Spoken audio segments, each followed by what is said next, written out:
Good morning. I'd like to reconvene the meeting of the Board of Supervisors and a new day, and please stand for the Pledge of Allegiance. Sheriff, would you like to start us, please? Yes, ma'am. I pledge allegiance to the flag of the United States of America and to the republic for which it stands, one nation, under God, indivisible, with liberty and justice for all. Thank you. Are there any staff announcements this morning? Good morning, Board, Chair, honorable members of the Board. I just wanted to come today to give you an update on a couple of things, and first and foremost say thank you for yesterday. I think that with the trying times that we're in financially, the fact that you folks are able to continue to allow the Sheriff's Office to move forward speaks volumes not only to the Sheriff's Office personnel, but to the constituents in the county that you're supportive of our law enforcement that we have. With that being said, I want to kind of mention, and I mentioned it to the board members in passing, we had a young lady that sent an email, a voicemail to us that I forwarded to you folks. Her partner was in we'll call it just a crisis. And the Sheriff's Office responded, which is what we do. And we, in fact, called mental health. And mental health came and did a phenomenal job in talking this person down. So I don't know where this person was going with their crisis, but I know that anytime the cops show up to a mental health crisis, it elevates. Our deputies, your deputies, had the foresight to back away from it, call a mental health worker, and that mental health worker came in and resolved an issue. So I just want to bring that to your attention with everything that's going on in the world right now, that the Sheriff's Office works very well with our HHS, with our probation department, and with our DA's office. And I think that's something that this particular county has going for them because we do all work so well together. So I wanted to bring that to your attention. And then also, one of our supervisors made a comment the other day to me that anytime you add personnel to my department, it affects a lot of other people, and it does. You add more deputies, that means we're making more arrests, so that means I need more correctional officers. The DA's office needs more personnel to prosecute because we have more people being incarcerated. And then the probation department needs more people because they're having to put people on probation. So I understand when we talk about adding people to my department that it does. It affects a lot of people within the community, a lot of people in the county. It affects HHS because now we're dealing with these mental health issues, and now we have to get mental health involved. So the Sheriff's Office is, yes, your biggest draw out of the general fund, but we, the Sheriff's Office, affect a lot of people within the county government services.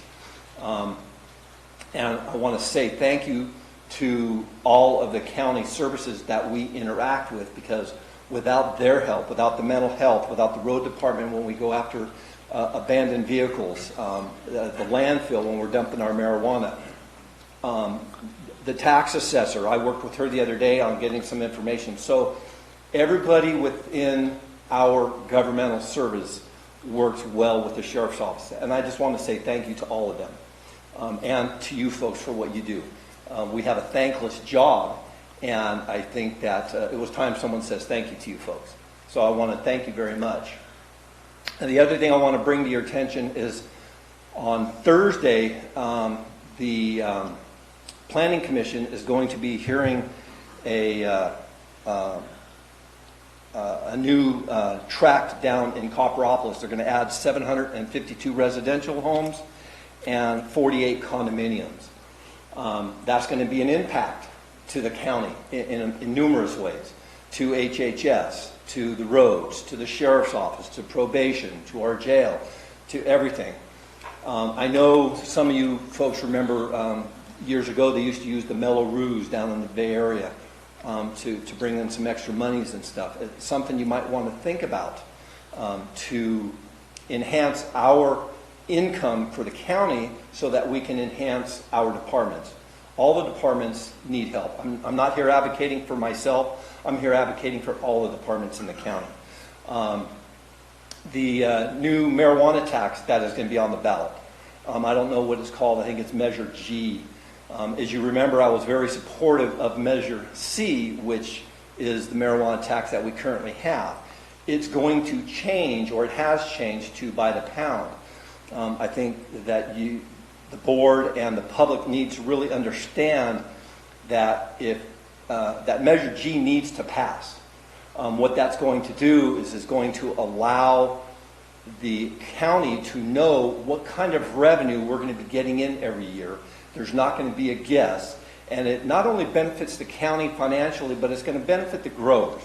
Because if the growers have a super good yield, they don't have to pay that extra money. But we know that every year we're going to get a certain amount of money. So the measure that's going to be out on the ballot is imperative that it passes.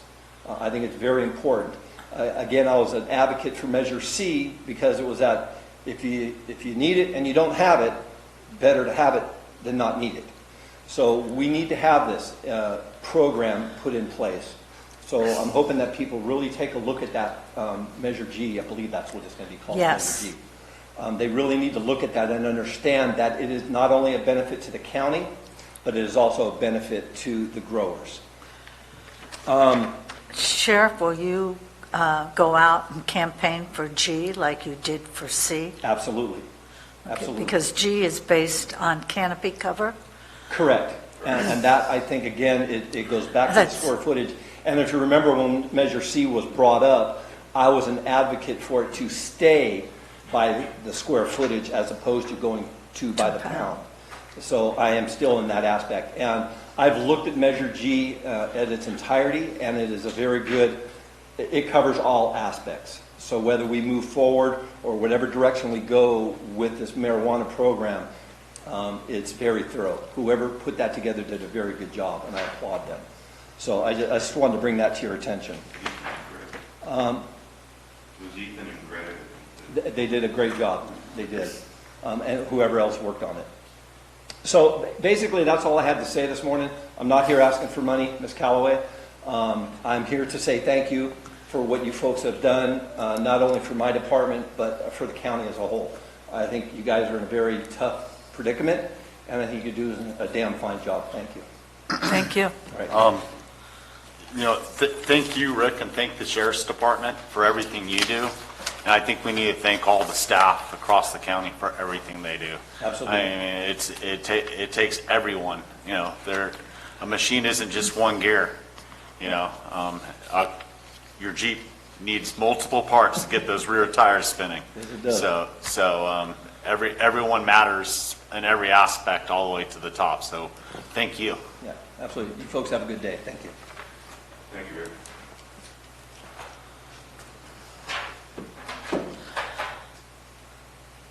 Okay.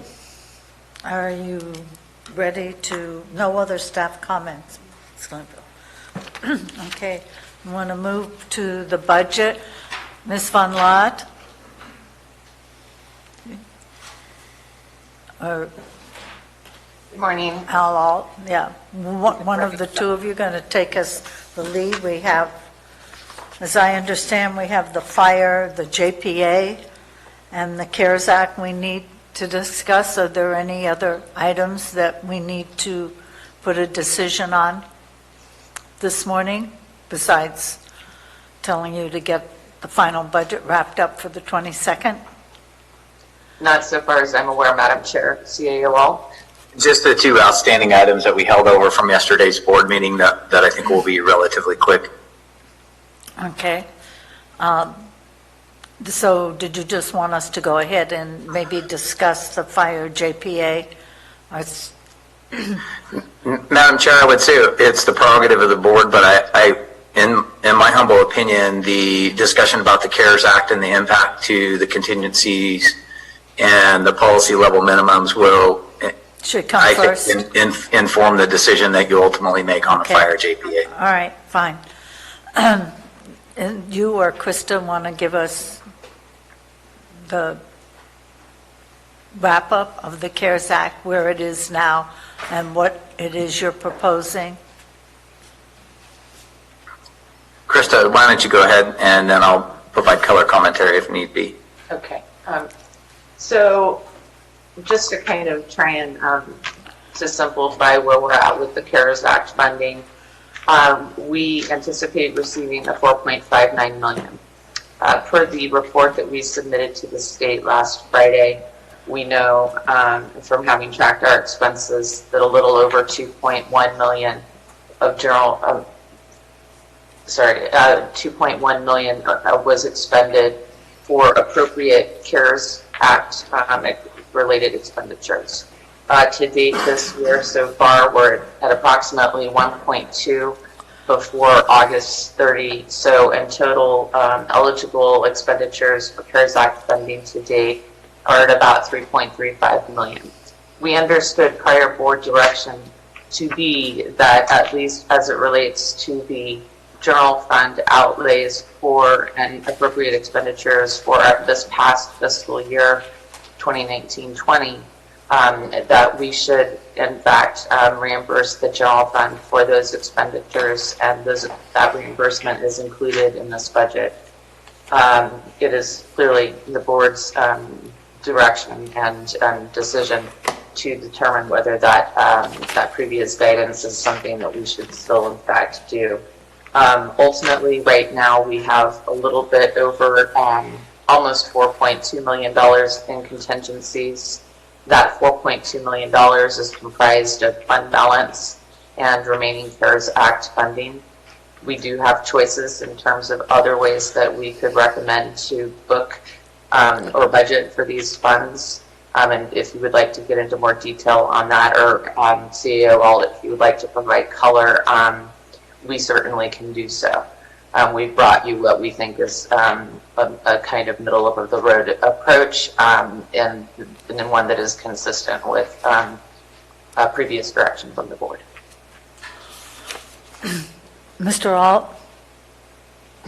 Madam Chair, unless there's questions, I don't have anything to add. Thank you. So, board, that's a staff recommendation. What are your thoughts? Supervisor Tuffanelli, I know you had some concerns yesterday. I did have some concerns, and I'll have a conversation with, I did have a conversation with the CAO, and I will have a conversation with Kathy, but I'm happy to go with staff's recommendation here for this item.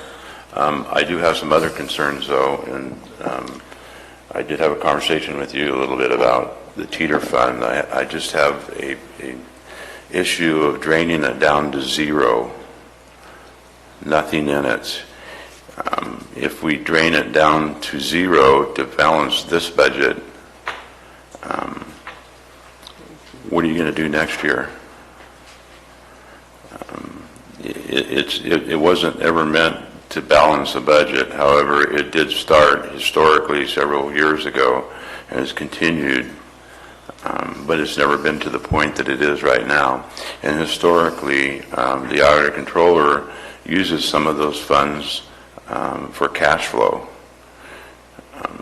She'll have to find other sources, which could mean that she would use the general fund reserve or the general fund contingencies for cash flow. If we're held up on any of the payments the state owes us, or any other items that are slow coming in, and the cash flow is needed to pay bills. I just have a concern with that. I don't know, since there's 4.1, a little over 4.1 that is in contingencies.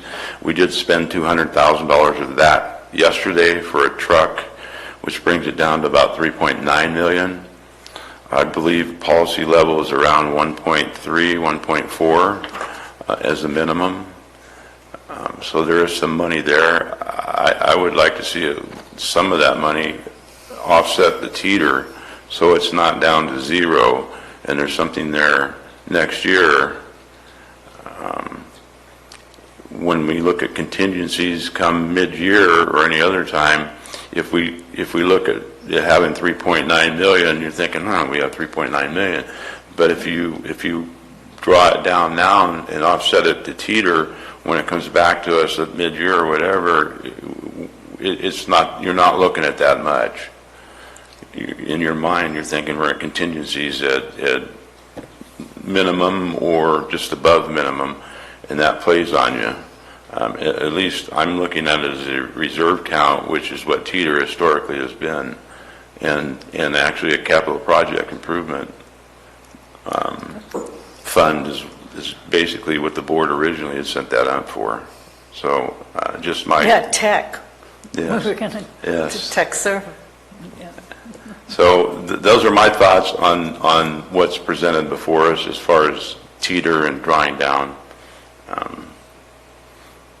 Zero, just as, to me, all these years, it's scary to have teeter fund down to zero. It really is, considering the history of it and what it was for when it was originally set up. Okay, thank you. Supervisor Stopper? Well, I think Supervisor Toffenelli did say it in a nutshell. I mean, you can put, it's the same amount of money in different places, but we have those buffers set for a reason, because as we're living through it, emergencies come and we have no choice, and that money needs to be spent to take care of things as we move forward.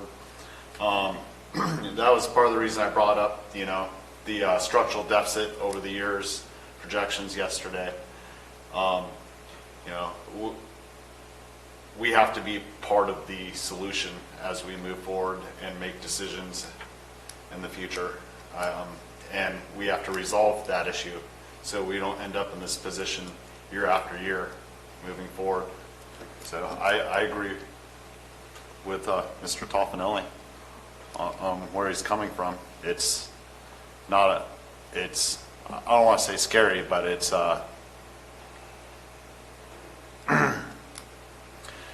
well, scary is a good word. Never mind. I'll stop right there for now, Madam Chair.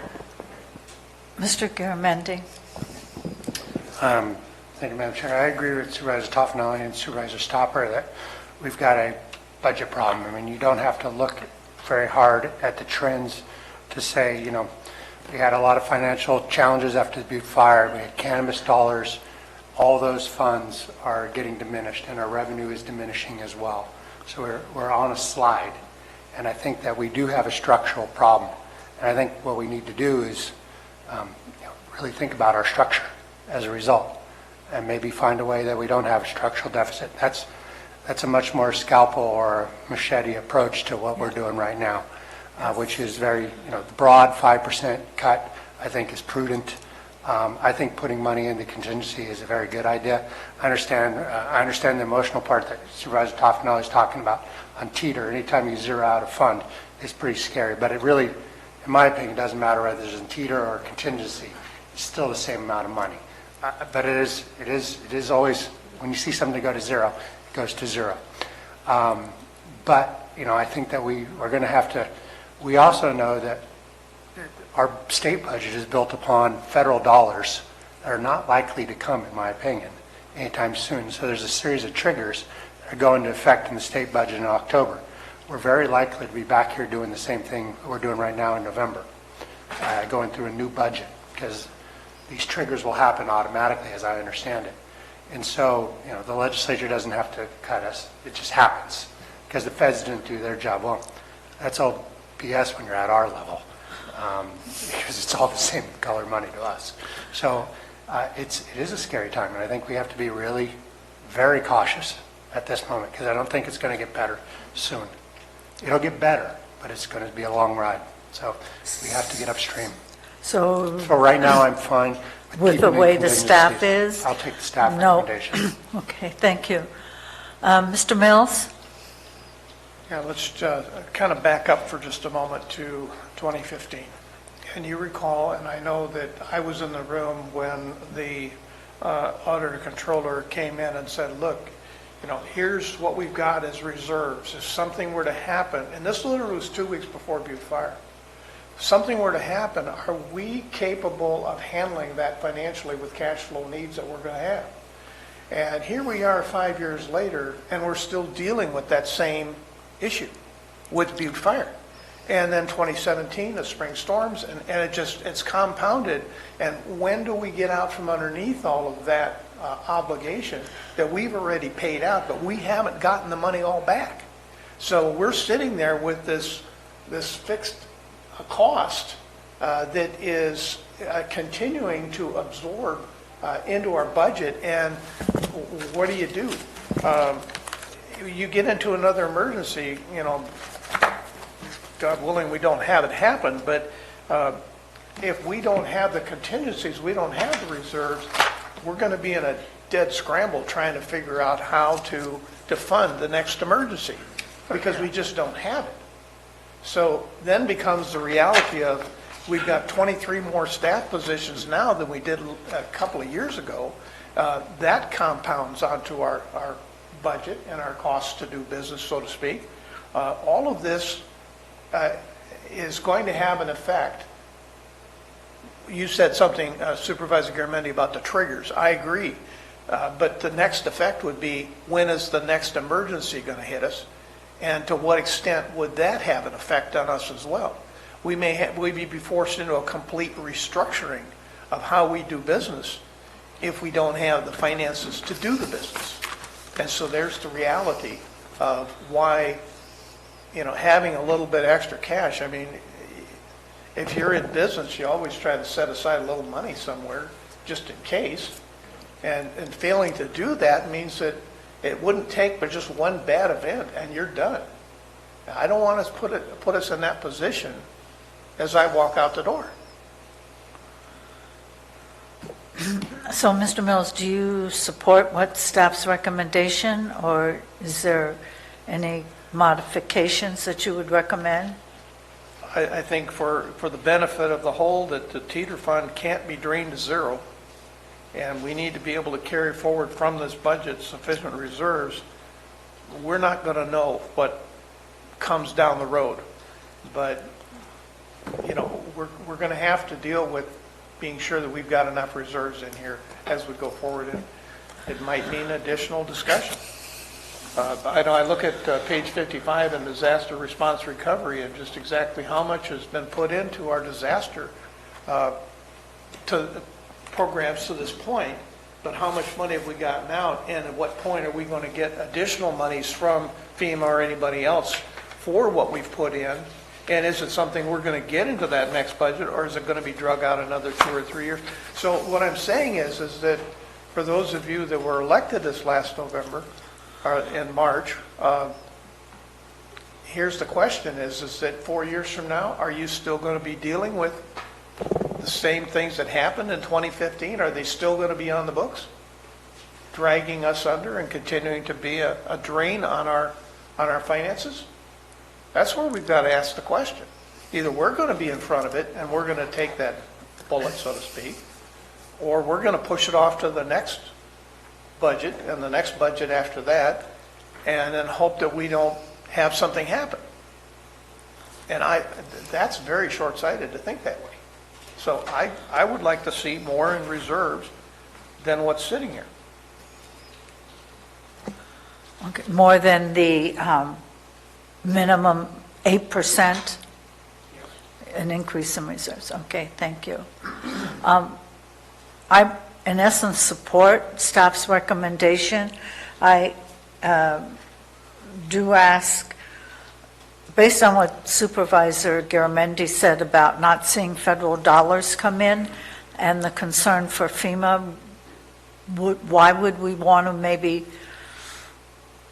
book the FEMA revenue to repay what we borrowed based on FEMA dollars coming in? Just book it now, hoping that it comes.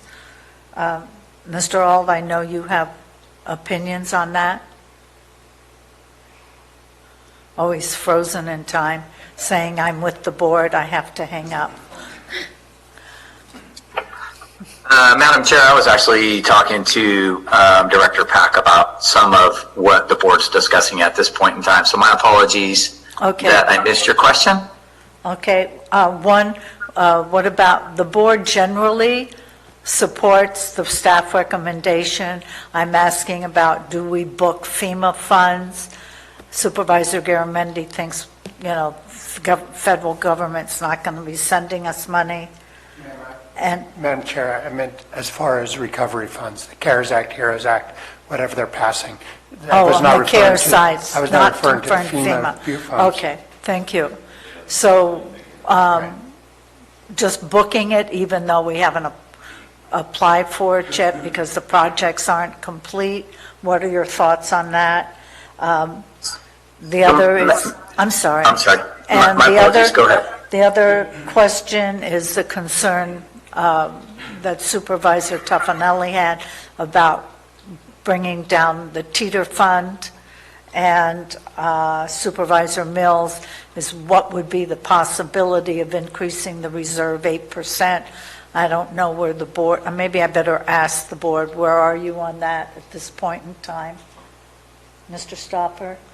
I think the conversation needs to continue. I'm not just going to say 8% to teeter fund because you're just pulling from someplace else right now. I mean, where are you going to find that money other than what we have before us already? Okay. I agree with Mr. Stopper. I mean, I don't want staff going to work on something at the moment. Mr. Garamendi? I agree.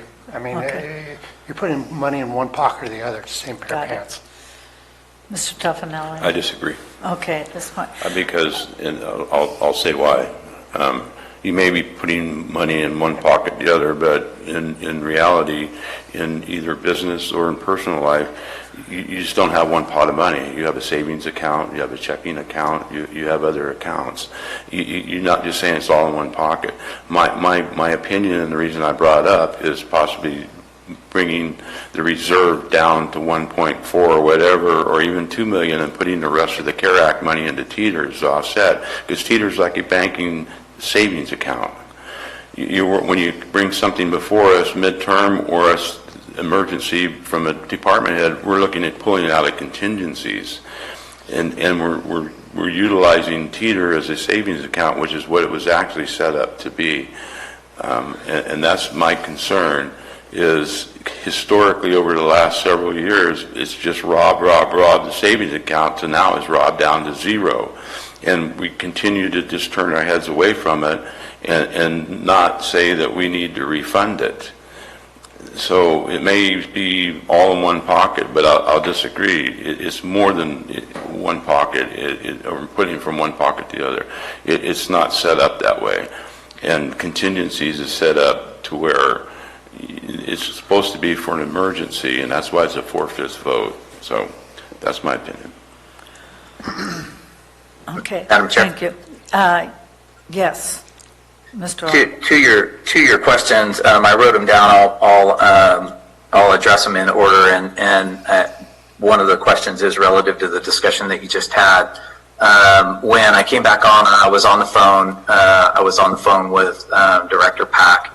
As we know, the liability from the RIMS transfer is relative to projects that he's going to complete for emergency projects. So it's essentially the upfront money to do the projects. The resolution says that we'll pay them back from the FEMA reimbursements. We set a practice in last year's budget that we don't show revenue in the fiscal year that we're in unless we've submitted the documentation to FEMA, well, actually to Cal OES and ultimately to FEMA to be reimbursed. And so in speaking with Mr. Pack, the projects that this money would support likely would be completed, barring any unforeseen circumstances. They would be completed and closed out on his end, which means that we could ultimately submit the paperwork for reimbursement in the current fiscal year. I can say it's not highly likely that our FEMA reimbursements are going to come in short order, so we may not get the money in this current fiscal year. But we've been working on the assumption that if we can submit the FEMA closeout documentation, then we can also count on that funding to come in. And so while it gives me a little bit of concern that we're moving back towards the practice we had of booking revenue long before we even closed out, in this case, I do feel confident that between Josh's department and the coordination that they've had with OES and John Osborne and the good work that the auditor's office has done, that between that triad, that team that works closely together, that we would be able to submit the paperwork this year and have a chance to actually get the FEMA revenue. So it's not as conservative as we have been, but it's also not as risky as we have been, and it's not something that I would have too much concern about. It's not my first recommendation, but in light of the situation, it's a viable method to move forward. Okay, thank you. Let me see where the board is on that. We'd be booking the FEMA revenue this year, and we might not receive it for until the 21-22. How do you feel about that? What is the total number? If he's not done with the project, he's still expending money, and it was at 976 at the closeout of the last year. We're 2 months, almost 3 months into this fiscal year, and he'll be continuing. So do we have an estimate of that final figure that we would be submitting for? Russ? I'm sorry, Krista, do you have that? Yes.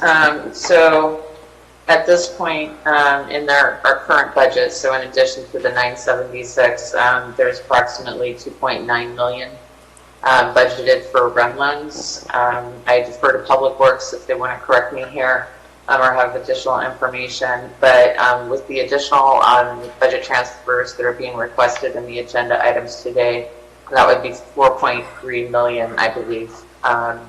Although, again, I defer to Public Works if they wish to jump in. Well, I think the question is how much will Public Works be submitting to FEMA for reimbursement that we would be booking this year? At this point, we don't have anything budgeted for FEMA reimbursement. No, I understand. I think what we're asking is what would Public Works be submitting to FEMA for reimbursement? Madam Chair, right now, I would say the conservative approach would be that we make an equivalent revenue offset for the liability. My understanding is that there will potentially be some additional RIMS loans, and that will be submitting more dollars than would be than beyond the liability that we've currently booked. But because we haven't put all those RIMS loaned in as a liability, those would come in the future year, in the next year. That gives us an opportunity to work the process out. What I wouldn't want to do is book, $3 million worth of FEMA revenues against approximately $1 million liability, and then show that we have an additional $2 million that's at the discretion of the board. Because this is money in, money out, or in this case, money out, money in. So my recommendation would be, if the board were to choose to do this, that we modify our policy position. And it's really one that the board didn't decide. I decided this internally, that we wouldn't build the revenues into the budget until we've submitted the paperwork. In this case, we haven't done that. We'd be modifying this a bit to where we reasonably believe there's a high likelihood that we will complete the projects and submit the paperwork in the current fiscal year. Then we'll book the corresponding revenue. And so in that case, it would be $976,000, $976,138, which is equivalent offset to the liability. Okay, thank you. Supervisor Garamendi. Thank you, Madam Chair. I'm worried about what CAO was talking about. I mean, last year, we rebuilt the budget. We took this out of the budget. Remember, you guys requested Yes. that. We took it out, we rebuilt the whole budget, and then you both voted against last year's budget. This year, we're doing it the way we wanted to do it, the way we did it last year, And by doing this, all we're doing is a paper move to make it look like we've got more money than maybe we have. I think we need to be consistent in how we're budgeting. We can't just change the policy every year. If we're going to book against FEMA money or we're not going to book. We're not booking against FEMA money in this budget. Last year we changed it, and then we went forward. So, I mean, it's just papering over the problem. It's not, we're either going to do it or we're not going to do it. And I'm saying we don't do it at this point. Okay, but last year we didn't book it because we weren't going to submit any paperwork. No, we So- didn't. I'm sorry. Oh, no, so we decide we didn't want to book it because we didn't know the status. We didn't want to book revenue that we hadn't submitted paperwork for. That was what we came to an understanding on. as I Correct, remember. exactly. This year, by changing it, we're saying we will be submitting the paperwork this year. So book that revenue, which Well, it is wasn't different. acceptable to you guys last year. I know. Is it acceptable this year? I know. Mr. Mills? Somehow it didn't, I don't recall it being like that. I don't either. It's, That's not what I was, wanted to keep the 9 million, at that time, it was 9 million on the books, because it was a liability, it was an expense that had been created. And what fiscal year we are reimbursed, that liability in essence almost becomes an asset, because there's money there eventually that will offset it. I'm really concerned that, how many more piggy banks are we going to be looking at here that we're going to try to find a way to use, hoping that we will be able to get all of the FEMA disaster work done, and in what year are we going to be reimbursed for all of that money? That is a drain on our budget, whether we like it or not. And that was the objection that I had last year and that we'll have this year. Okay. Supervisor Stopper? A few things. It was more so, I remember the conversation not being so much as we weren't going to submit paperwork and fall through, as it was whether the dollars were realized that year or not, was the conclusion, is where my understanding is what the conversation was going last year. Whether whoever agreed with that or not, we did put forward some PG&E money towards OES. Are those, I mean, there was stuff back to Butte Fire that wasn't done. Has any more been realized? And as we move forward, I mean, really, that question hasn't been brought up since mid-year. And, I mean, are we having success on closing those out? Yeah. Yeah. Madam Chair, may I respond to Yeah, please. Mr. Vice Chair? That's a great question, Supervisor Stopper. When the budget, I'm just looking in the printed budget book under the Butte Fire budget. We forecasted revenues to come in the current year of $1.79 million. And yesterday, while we were having this very discussion about the budget, John Osborne sent me an email to confirm that we had received $800,000 yesterday towards that $1.9 million of revenue. It's not new revenue. It's not additional revenue. It's revenue that, based on the system we put in place last year, which is when we submit documentation, then we include the revenue in our budget. So we already have the revenue in our budget, but of the $1.9 million that we've budgeted for revenue in this current fiscal year, we've already received almost half of it. And we'll continue to see that come in over the year, because the only reason we put it in the budget is we've already submitted paperwork for those projects. So as opposed to some of the issues with the past, we're moving forward with it more expeditiously, so we can be confident that the Public Works FEMA money for, winter disasters and such will be moved forward in a more expeditious manner than may have been in the past. Yes, sir. And I don't mean to overcomplicate the discussion, but we were trying to fix a couple of different problems at one time. In the past, we had booked revenue in the disaster budgets without ever having completed the projects, without ever having completed the paperwork. So we had no idea if we were actually going to get that revenue. So it was money on paper, and the money on paper that we had recorded as revenue actually exceeded what we had in contingencies. So that's why there was such a risk and why we made the change that we did. In addition to that, in the discussions, Supervisor Mills, in fact, worked with OES and I initially. One of the major concerns that he had, which was legitimate, was that we were paying for all these projects out of the general fund, and it was a hit in the current year budget, and that's ultimately why the resolution came forward for us to have a dedicated revenue stream to do particularly the roads projects. That's where we began the process to start borrowing from RIMS to do the winter storms road projects, and why the resolution came forward. And so now those things have come together where we're able to put into the budget book, we're able to record the revenues that we know we have already submitted paperwork on, and we're reasonably assured that the federal government, state government's going to be quick enough to get us the money in the next fiscal year if we've submitted the paperwork.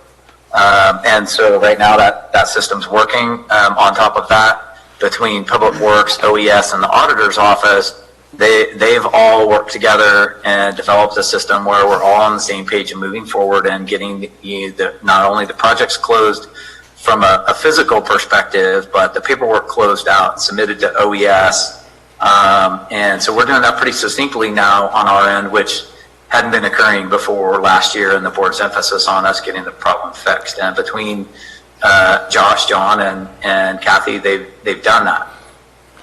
Okay, so in conclusion, that you feel confident that $976,000 right now can be closed out within the year? I'm very comfortable between Josh and John's coordination that we'll get the paperwork submitted. What I can't tell you with the same level of confidence is just because we submit the paperwork doesn't mean we'll get the revenue this year. In fact, the project runway is into the beginning of the next calendar year. Then it takes some time to get all the documentation together for closeout. So we'll be late in the fiscal year by the time we submit this paperwork. Under our current process, what we would do is book that revenue in the next fiscal year, not in this current fiscal year, if we stay with our current approach. That's the safest and the most conservative approach. I offer only as an alternative that when we draw on the RIMS loans and we're able to work with Josh and we know there's going to be project completion in time for us to submit project closeout, we could modify that approach if that was the direction of the board. It's not the safest approach. But it certainly isn't as risky as the approach that we were taking 2 years ago before we did, before I came in. Okay, just a moment. Did you want to hear John first? I just have a couple of questions concerning the bookkeeping method that's being used that was just now being described. So the $800,000 that we just received, that John said we received yesterday, when was the paperwork submitted for that? John would have to answer that question. I'm not sure, Supervisor Toffenelli.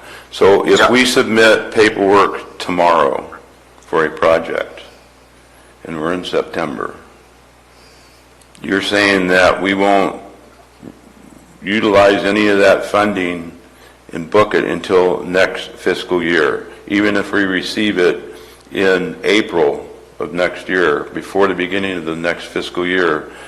Where does that money go once we receive it? But that would be additional money in this year's budget if we received it.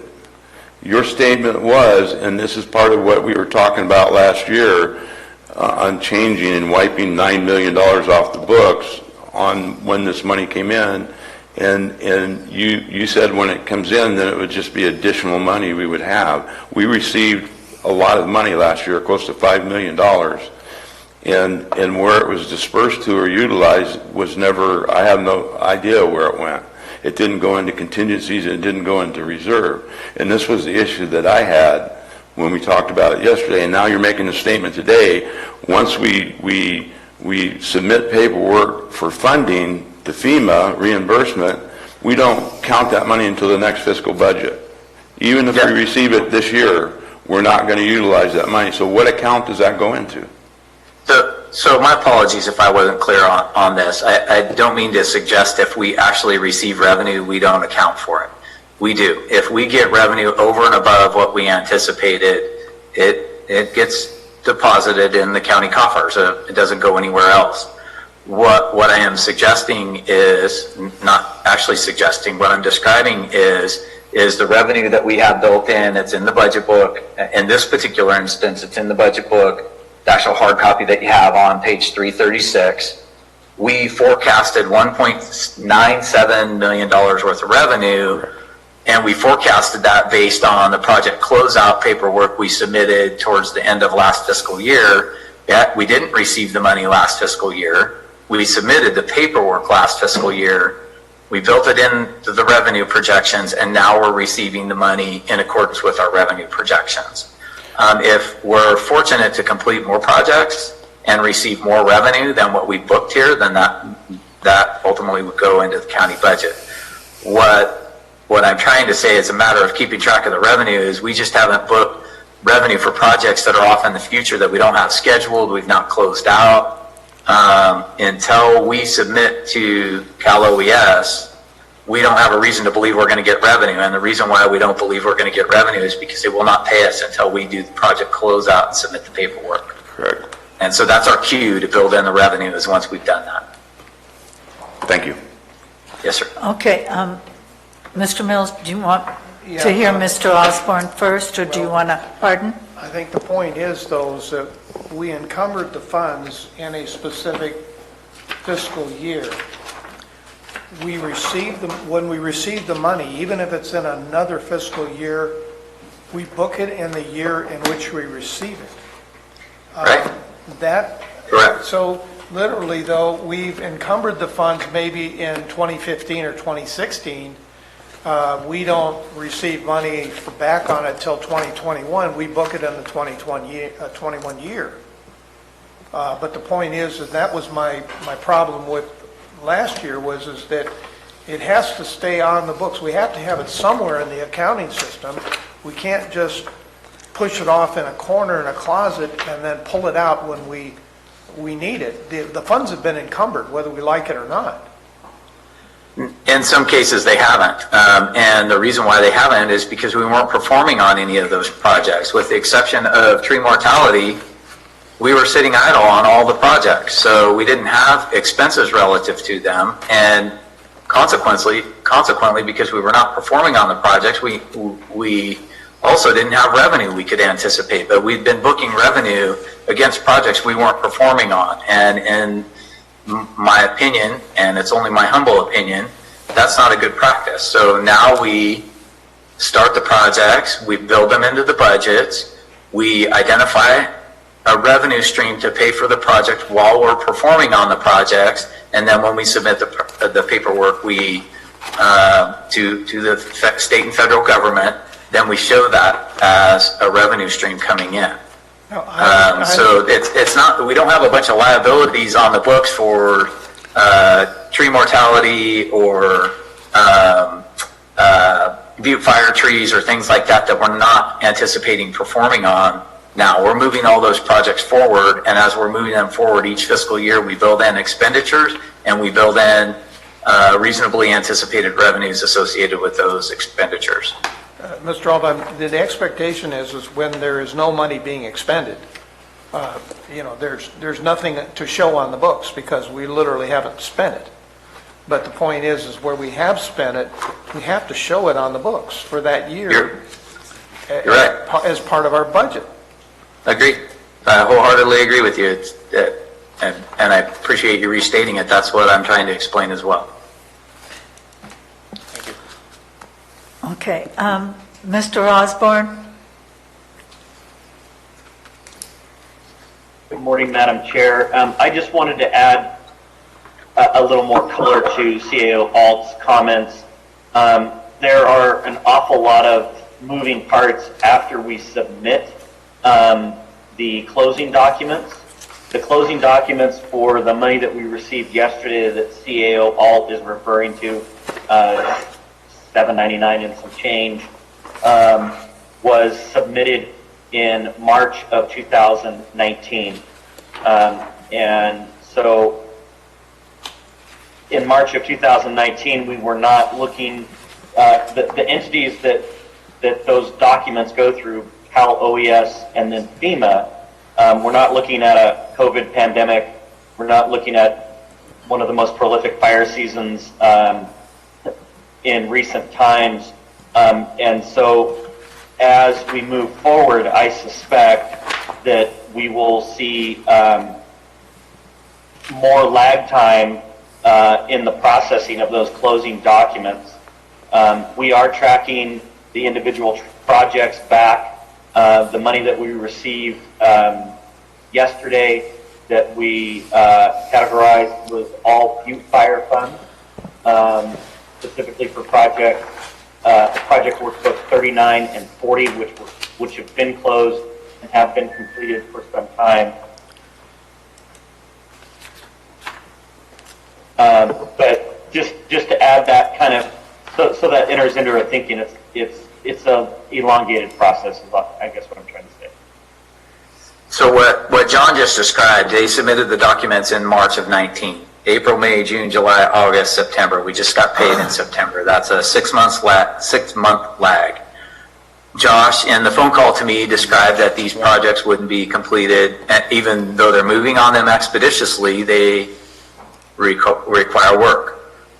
They won't be completed until the spring, so we'd be on roughly the same time frame to completion and submission of project closeout as what John described. And so we would reasonably expect that revenue is going to come next fiscal year.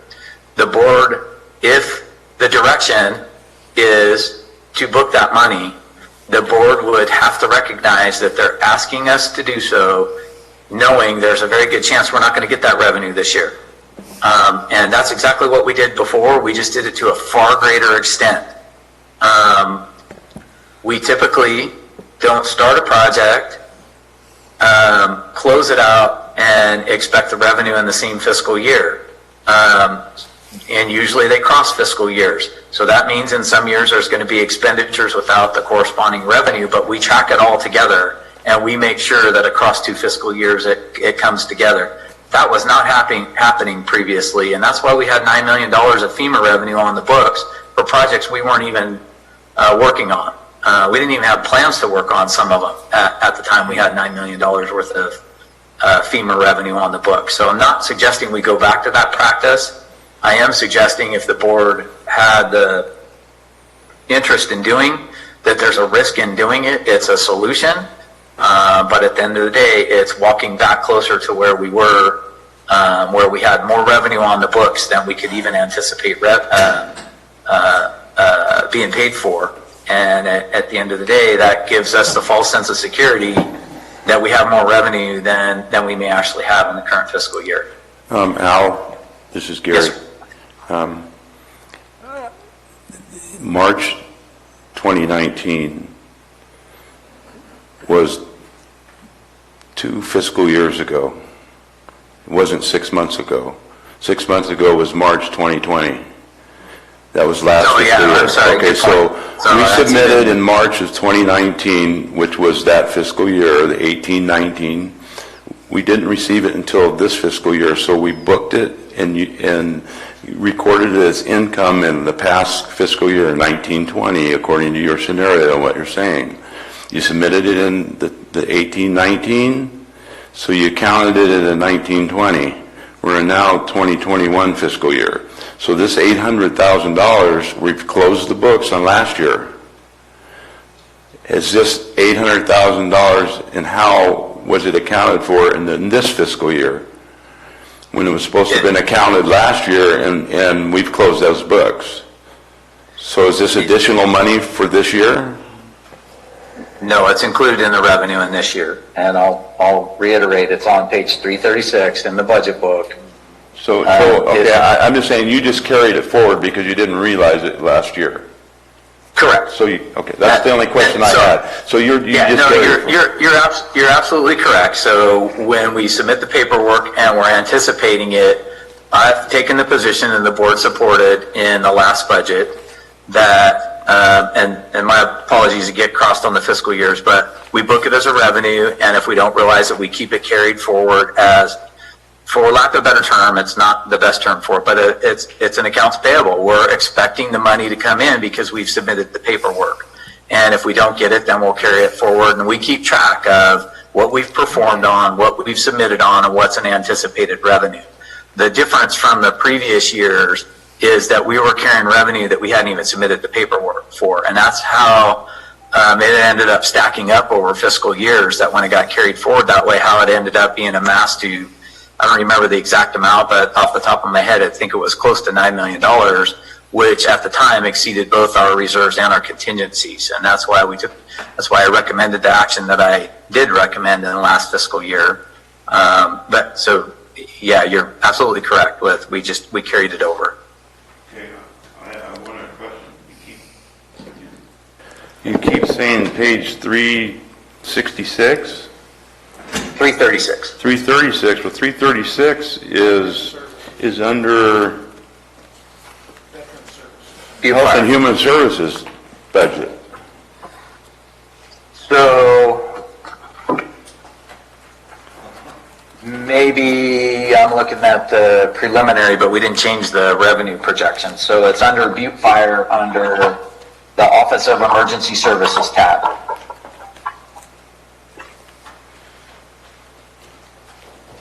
I think maybe 455 in the book that you have.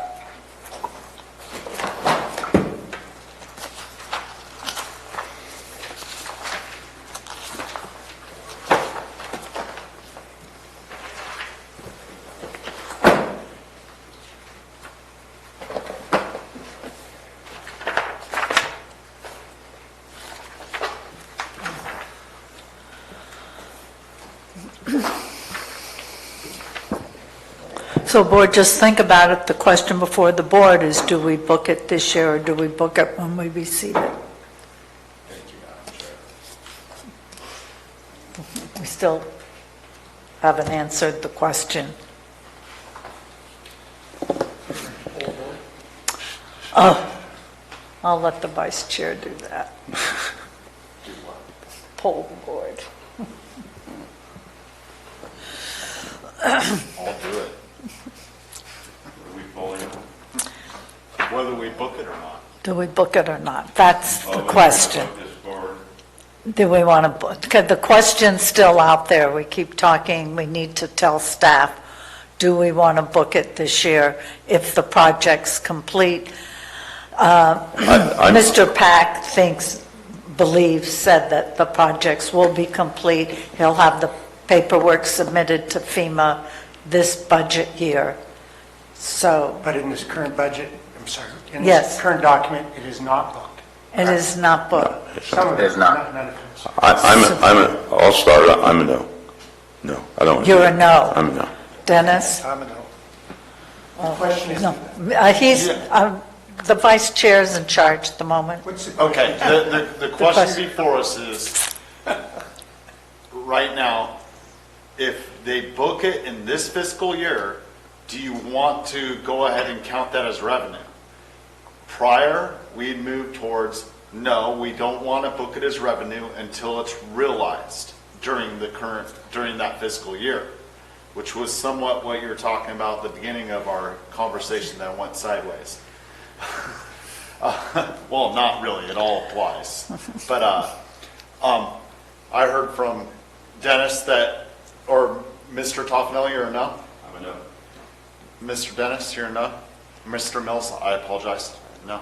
No means we're not booking it this year. We're not booking it if it's not realized this year is what no And means. currently the budget is booked with it not being booked, correct? Right, Consistent with last year. Right. consistent with last year. And I Right. then no, yeah. same Yes, as- so even, excuse me, but even if he books it, I mean, even if he submits paperwork this year, it won't be realized till next year's budget. You're right. Right. Correct. Right.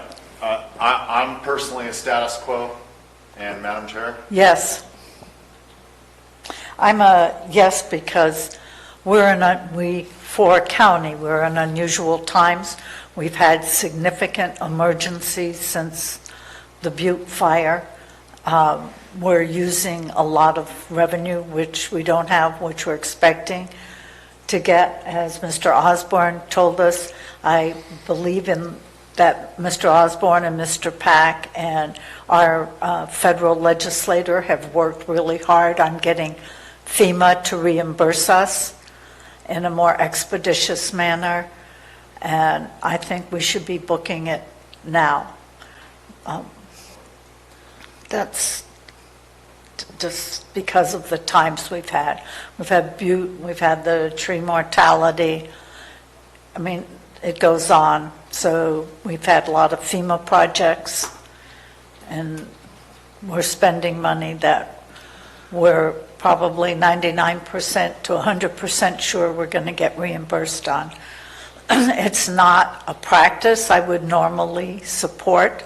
I don't think you should be booking revenues, though, as Mr. Tuffanelli reminded me earlier, that we do book revenues that we haven't received. Property tax to me is a whole lot different than FEMA reimbursement, but I think it would be prudent and it would help us to book the revenue this year. That's 4-1. You're a neutral? No, You said, I was a no, status oh, you quo. were, oh, sorry. No, status quo. Yes, so if you all don't support that, I'll bring a letter back and have you at least help me write a letter. The chair, just so the board fully understands and everybody that's listening understands, that we have expended millions of dollars on these projects. There's some of them we haven't expended anything, or we didn't until recently, according to CAO, and that's correct. But that's a bucket of money that just keeps draining against our ability to do other things. Correct. That's, at some point, there is going to be no more money to throw into that bucket if we can't start getting those reimbursements, get these projects done, get these reimbursements done, and get the money back in the account. But it leaves our auditor and everybody else, in a tenuous situation for cash flow to try to figure out how to stay ahead of all of this. It is a difficult position, and I just want everybody to understand that there's only so much that we can throw into that bucket with no clear understanding what fiscal year it's going to come back to us. And it's if it was my business, I would say, I've got this asset here, what do I do with it? And that's literally where we're at right now. What do we do with it? And so I'd like to have that conversation. Well, I agree, and that was on my to-do list.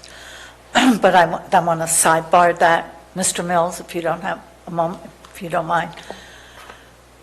We've taken a vote, and it's 4-1 to not book the revenue this year, to book it when we receive it. Madam Chair, can I be clear No. on what the board's position is? Yes. Because I think we've mixed it a little bit. Obviously, we deposit it when we receive it, but what we've started is a practice that once we submit the paperwork and we can evidence on paperwork we've submitted for, I'm just going to use an illustrative number. If we've submitted for $1 million and we've submitted the paperwork, and then in the next budget, both in preliminary, if the board lets it live through preliminary to final, we then include it as a revenue in the proposed budgets. Our practice has been that once we submit the paperwork, then we essentially count it as revenue, even though there's some lag on it. We have gotten some in short order, some have a longer run out on them. So I think I hear the direction was status quo, and the status quo is Once we submit the paperwork, then we record it as revenue in the next fiscal year. If we happen to get it before the fiscal year, then it's additional funds. That's not my understanding. I mean, So I think Supervisor Stopper and Garamendi said status quo. Status quo is once we submit the project closeout to Cal OES, then we know the exact amount of money that we've submitted for, and then we anticipate that in the next budget. The following fiscal budget is when it gets booked, not this current one, right? Right? Right. Yes, sir. That's where, is that the way you understood it, Mr. Toffanelli? Well, it is, but I think it is out of context of what we originally had this conversation for, and it was the $976,000. Yes, sir. And whether we wanted to book it and count it this year. And I was a status quo on the budget presented to us, which did not include that money. We're paying for that as a backfill out of the CARES funding, which I had an issue with yesterday, and I still have it, but I've decided to just, okay, status quo, I'll go with it. That was the context of what we were discussing, not future or whatever. That's what's done. That's what he's pointed out was done on page 455. 1.9 million was billed for last year. It's now included in this budget. That's the way it's moving forward. It was trying to make an exception for this 976, whether we wanted to do it this year or not. That was the whole question, not going into all this other stuff of how, where, when, why, and other stuff. And I was a status quo on the budget as presented, how it was done. So. all right. I think that's the conclusion I came to, although there was a lot of filth in the situation. So I agree. Okay.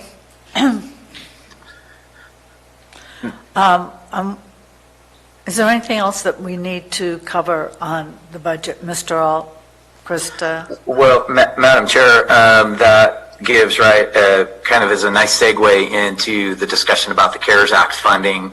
And that was one of the topics that you put out for me to address. And so it's a very similar conversation as what we just had with the FEMA discussion. When we talked about the CARES Act money and the fact that we had $4.6 million of CARES Act money in the study session, the board gave direction for us to offset the general fund expenses in the last fiscal year, which we did at the board's direction, and those expenditures were about $2 million. And so it really goes to what Supervisor Mills had said, is that the county takes on a lot of liability in performing on these emergencies, and COVID has been an emergency. And so in one way, we could have submitted for FEMA funds and in future years maybe have gotten some of it back. But the direction of the board in my summary was to use CARES Act funding to offset our $2 million worth of expenditures, which we did do. And then that ultimately means there were general fund dollars unexpended from the last fiscal year that fell to the contingency. And so that now then prompts the discussion on what the board wants to do with that $4.6 million, or what in net would be about $2.6 million, which right now is essentially in contingency and reserve. And if you look at contingency and reserve, those two accounts are about $2.6 million over and above what the policy minimum is. So to me, it's as simple as the board making the decision, and this will wrap in the teeter discussion as well. If the board takes down the contingency and reserve to the policy level minimums and takes no other action, that means that we have less of a teeter transfer. Or in the alternative, the board can make the decision to leave the contingency and reserve where they are, which are overfunded based on policy. That's certainly the board's prerogative to do that. Or the third option is to go to policy minimums in both reserve and contingency, and the board has about $2.6 million to decide whether they want to allocate it on internal and potentially external projects, or hold on to it until mid-year and see where we're at. So there's a couple different ways to get where you want to go, depending on what the board's prerogative is, but trying to make it oversimplified, it really is based on whether the board wants to go to policy level minimums, and if so, what do we do with the remainder of the amount of money once we're at the minimums? Mr. Mills? Yeah, I would, you gave us some options here. If we're going down to policy minimums with contingency reserves, I'd like to see that 2.6 somehow end up as the extra that's in the teeter fund to give us that buffer. And then at mid-year, we can talk about it, because there's going to be a number of resets that are going to occur between now and then that, you know, we don't have a crystal ball on this. We have no idea what the next go-around is going to be. So I would suggest very strongly to not involve it with additional projects, but to hang on to it until we figure out what everybody else is going to do. Thank you. Mr. Stopper? Somewhat to a degree, I do agree. Back to our personal account, the savings account. I don't put my whole paycheck in there, put part of it. I know I have operational expenses. I know there's going to be additional expenses. I do agree with where Mr. Mills is going, but I don't think the entire amount would end up in there. I think a portion of it, and work on holding on to that unless, you know, the next bomb drops on us. And then working into the next fiscal year, let's double down on what we did this time, you know, as we move forward. I think that's a step in the right direction from where I'm at. I don't think the whole amount, but a good portion of it would be prudent. Mr. Tuffanelli? Well, again, my concerns are with teeter, but then after, and I thought about this while we were sitting here,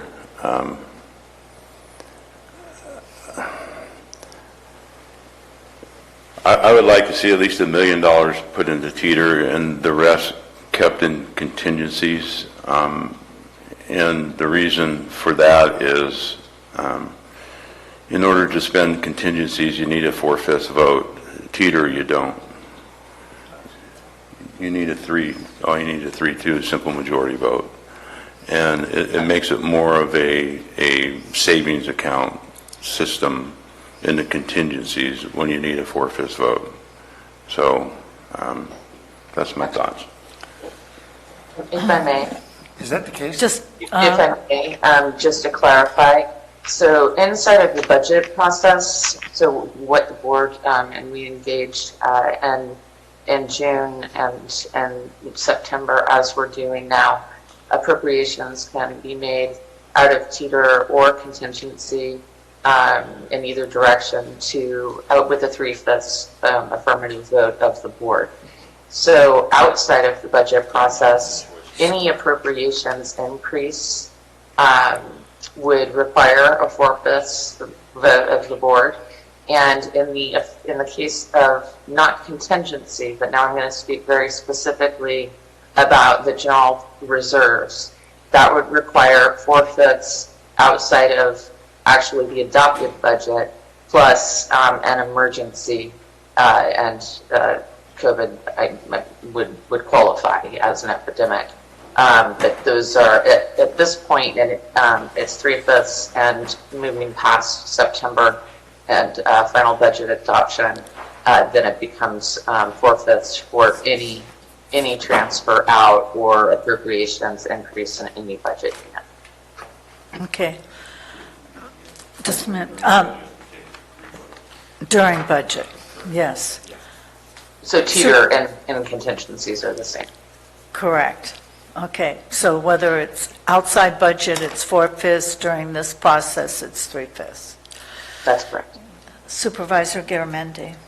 Yeah, I'd keep it in, I'd take the reserves to the policy minimum, move the rest to contingency, so we have a little bit easier. We're not going to be able to move that money with the 3-2 teeter or otherwise. So, but we do have a little bit more flexibility under contingency versus a reserve. I'm just not convinced on the need to fill a teeter. I understand other people do, but I would definitely, I mean, it's the same vote. So, yeah, I'd move it, I would go to policy minimum reserve and then move the remainder to contingency. Okay. All right, so Supervisor, we have one for all into contingencies, one into partial into teeter, the balance, and $1 million into teeter, the balance and contingency. One was to hold on to a portion of it in the teeter fund, and I'm assuming the rest will be in contingency or wherever you want, that's your comments? Okay, It's a dollar's a dollar, but, you know. okay. And I'm all for putting it into contingency. So for putting, yeah, I'm all for. So putting it into contingency. So the question is, do we want to take any portion and put it into teeter? So Mr. Mills, Mr. Stopper, and Mr. Tuffanelli, you want to put some of it into the teeter fund and the balance and contingency. That's what I hear you saying. Mr. Mills, do you have an amount? Supervisor Tuffanelli wants to put $1 million into teeter. Madam Chair? Balance. Yes. My apologies for interrupting. I know the board's working diligently here, but I wanted to be clear that we can't just take separate funds and move them into teeter. So I want to be clear on the terminology. We do have a resolution on what teeter's purpose is, and so we can, in effect, have more money in teeter, but if we reduce to policy level minimums, as an example, then we would draw less out of the existing teeter fund balance. So we wouldn't draw it down as much. We're not actually putting money in. We're leaving more money in it that's already in it. And I know it's semantics at this point, but I want to make sure our language is consistent with the resolution that we have on the books. I think that's clear. So it's all into contingency? You want it all in contingency? Yeah. So you have a three. I need the teeter. If Well, he's going to be what- able to backfill using and keep that teeter level up, as he explained. If we stay at the then we- policy, then we're yes. good. Then we're good. That's what I That's heard. what he's saying. Okay. So if you just put it in contingency, that leaves the teeter up. I just don't want us embarking on a lot of other projects right now until we know better where we're at. Okay, that's a separate issue. So, Mr. Tuffanelli, that be acceptable to you? What level are you saying you would like to maintain in teeter? What's the level you'd like to maintain there? It's, I would agree with $1 million.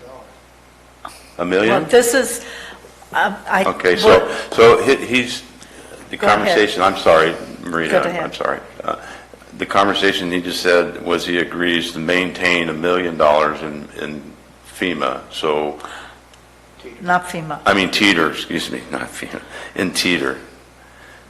So If we we would c- use the money to backfill $1 million of the care fund to backfill what we would be taking out of teeter.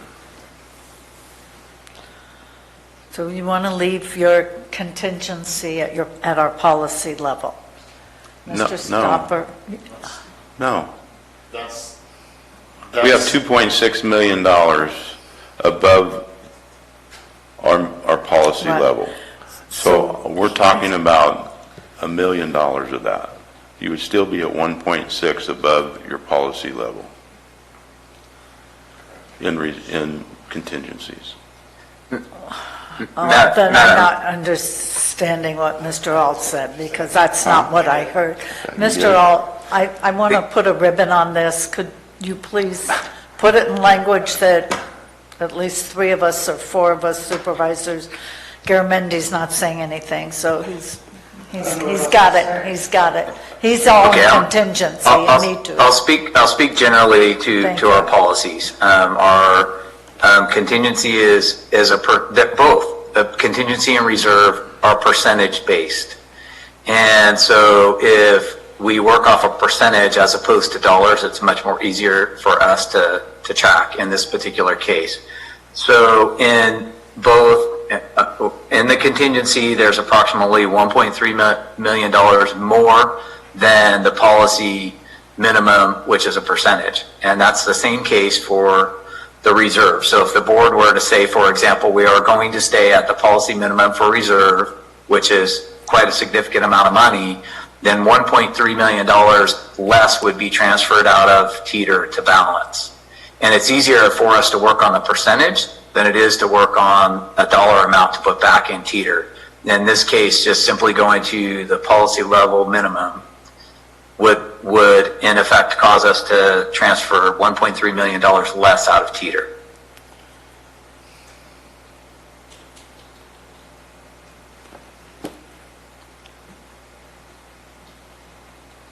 So in effect, the remaining balance you're saying is $1.3 million. That will stay in teeter. Over. Right. And if you want to put 1.3 into teeter, you just go to the minimum of the reserves. Right. And Gary gets his teeter, the rest can go to contingency, and there's your vote. And reserve, Al, is at what, 5.4, the percentage it works out to, the policy level is like 8%? 8% of 71 million, is about 5.4 million or whatever. It's at a little over 10% right now at the 5.4. Taking it down to 8%, it would be a little bit over just over 4.1. What? Over 12.1. 4.1. So, right, so the overage there is just about 1.3 million. So if the board wanted to reduce the general fund reserve, which it can do without the emergency exception right now to the policy minimum, then it would be approximately 1.3 million that could then be used for, it would actually, as a function like Al was describing, it would go into contingencies, and then in terms of balancing, just make 1.3 million less of a teeter transfer, so the teeter projected fund balance at the end of this year would be 1.3 million. That would be the fund balance. And in that decision, the board would also have $1.3 million over the policy minimums in contingency. Krista, you explained it well enough. That's what I'm looking for.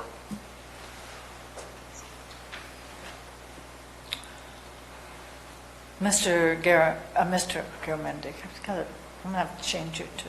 Mr. Tuffanelli has his calculator out.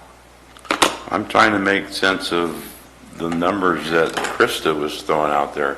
We have a budget of 73 million, do we not? We do. 8% of that is 5.8 million. Okay, so the first thing that you, let me just grab our budget and financial policy. Moment.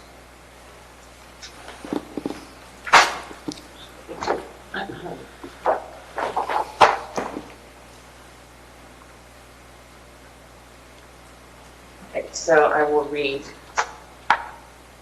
directly from the policy here as it relates to the fund.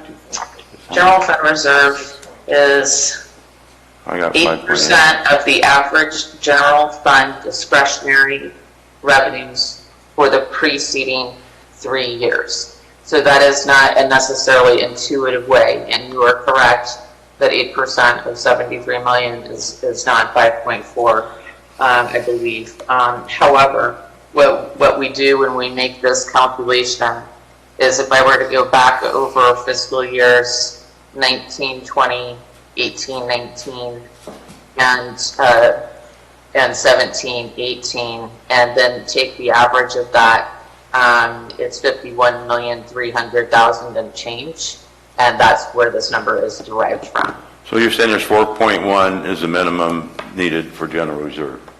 That's correct. And we're 1.3 above that right now. That's correct.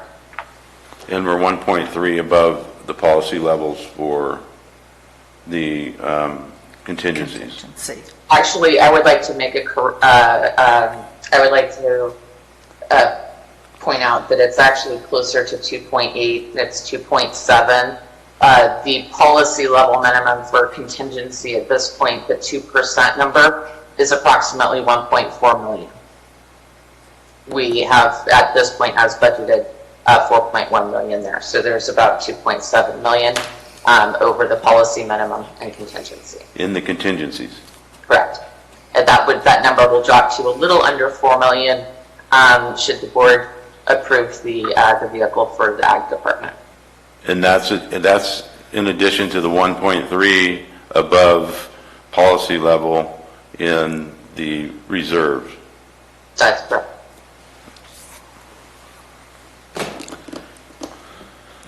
Okay. You got all that? All right, so the three of you, Supervisor Garamendi and I, are for putting it into, keeping it in contingency. Where are you now? I'm still at putting into teeter. We're keeping the reserve in teeter. I hate to see that fund go down to zero. So if you have to transfer 1.3 from reserve, then. Okay, Mr. Mills, any change in your position? No. Can I Yeah. just summarize Yes. where I think we might get to? Yes. If we agree, reserves go to minimum, that puts money in the tier fund without any effort. It just stays there. Right. The rest of the money, the CARES money, can go to contingency. That's it. That's it. That's, That's yeah, it. well, that's fine. That's what's on the table. Krista, Al, did you hear what Supervisor Garamendi said? Yes. Okay. Mr. Stopper? I'm not going to beat this horse anymore. Oh. It's, I think it's been said.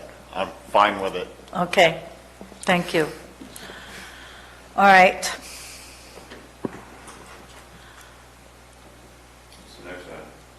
Well, the next, okay, we're going to take a break, but when we come back, we are going to talk about the JPA, the fire chiefs. And oh, that would be a great idea. If any of the public have a question or comment they would like to make on the budget, we will be back in, we're going to take a 7-minute stretch, 7 minutes, what, you want 5 or 10? 7 minutes, so you could call in, but the comments will be received after we talk about potential funding for the fire JPA. Thank you.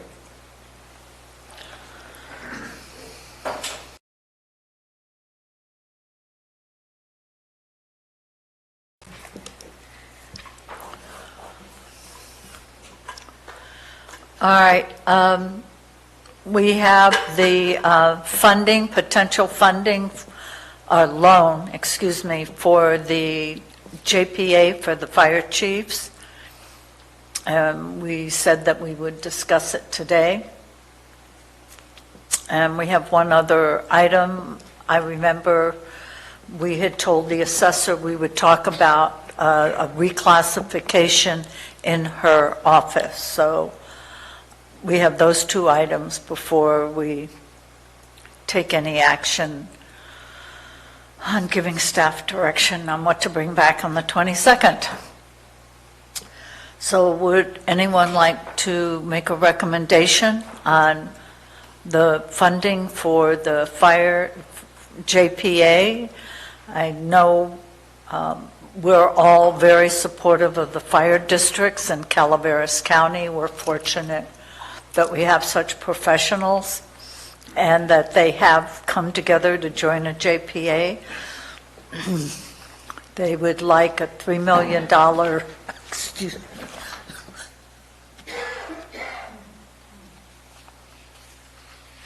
Sorry. They would like 3, they would settle, if I remember, for $2.6 million loan that they will repay, they think, within a 2-year period. So it is up to us to decide if we have the funds somewhere that we could help them with what they're proposing. Mr. Mills, do you have any comments on this, please? Well, in the meeting yesterday, I had discussed that, first of all, there's no guarantee that they're going to win the RFP. So literally, we're not going to encumber anything until they do win it. The point is that, do we want to discuss exactly where we have the funds available? I think the auditor should be in that conversation. But an agreement in principle that we would assist, and to what level, if you want to call it a letter of credit, fine. But they're not going to need all of it immediately. And so it isn't a matter of us coming up with $3 million tomorrow morning. It's a matter of over the period of time that they're talking about in the life cycle of this first 18 months roughly to where they get themselves moving. What funding are we going to need? Where would we bring it from? What area would we take it? And do we have the capacity right now to make that commitment to the fire districts that we would be able to support that? So that's where I think more of a letter of credit would be able to support their RFP and give them what they need to have to assure Mountain Valley that Correct. they have the financial resources to do it. Correct. So are you willing to commit county revenue, and from where, to support this, as you call it, letter of credit? And the from where, I think, needs to come more from the auditor controller as to what funds she may see as having the best capacity to do that. Well, can we, before we go down that road, hear what CAO Alt, I had a conversation with him yesterday, and he had some ideas. So if we can get him to at least discuss his ideas or what we discussed yesterday. Al?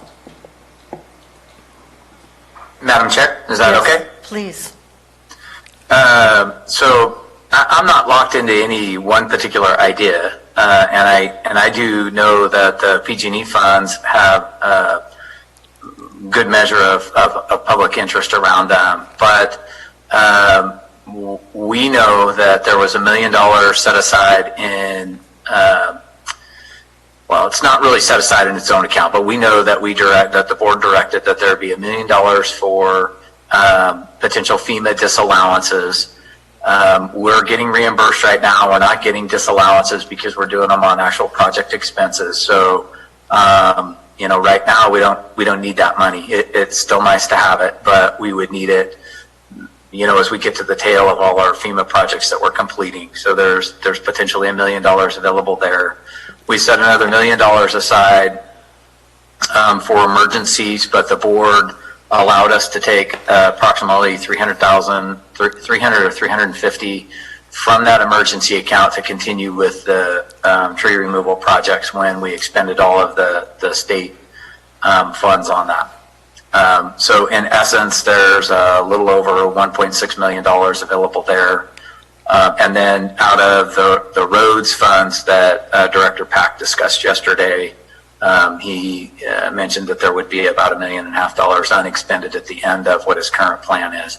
Doesn't mean he wouldn't use it for roads eventually, but at the end of his plan, that would be unexpended. Excuse me. And Wait, so excuse me. there- Well, Al, that's not Yes. what Josh said. Josh said that That's he what I had thought to he said. had $1.3 million of projects that would go into the summer of 2021. It wasn't uncommitted. My recollection, my apologies if that's not the case. Josh is on the line, ACE, so if I'm misspeaking on that, my apologies. My point being is that there is the potential for some funds to be available from the PG&E monies, and that's simply, I was trying to do the math on that and what might be a possible funding source. Well, I would agree that this board, as a result of the Office of Inspector General report, wisely, I think, set aside $1 million. What I'm disputing is that there's $1.3 million left over in that road fund. Or would you say 1.6? Whatever it came out to. But so I thought that Josh said $1.5 million, but what my intention would have been all along when this first came up from PG&E is that, using PG&E as a potential funding source, is that the payback would have to be in advance of our drawdown. So if the money's coming back into from the JPA, we're able to backfill that which is on the tail end of Josh's project schedule, then it's possible. I'm not saying it's certain at this point in time, because we'd have to line up Josh's expenditure schedules with the payback schedule, and we haven't seen all of those yet to this point. But I am saying that there is some possibility with $1.6 million and then potentially some from the roads that might be able to make this work. I don't have enough details to say for certain that it will. It's an option. Why don't we get clarification on that? Mr. Pack, are you on the line, please? I am on the line, and thank you for the opportunity. So at the end of this current fiscal year, we're projecting a remaining $1.5 million or so that's going to be remaining for additional projects included in the Butte Fire. That would be included as a phase 2 project that would include roads like Doster and East and West Murray Creek. I do want to highlight the plan is fully expended. We do plan to expend all of those funds. The way I broke it down, though, was in phases. And so phase 1, which expends the majority of the money, will be completed this fiscal year, leaving about approximately 1.5 for additional work that's scheduled in construction year 2021. Okay, that's what I thought, Mr. Garamendi. So that was your understanding, Jack? That is my understanding, yes. Okay, so that's really not funds that are available for what we're considering? At least I don't see it that way. I don't know if anyone else does. Mr. Garamendi, the $1 million out of the PG&E settlement that we did a set aside, since that was for the Butte Fire, what are your thoughts on maybe if we're trying to, what we're trying to do is piece something together, and we might not be able to do that. I think that that would be a decision for the board. We set aside that $1 million. I think that's prudent. Okay.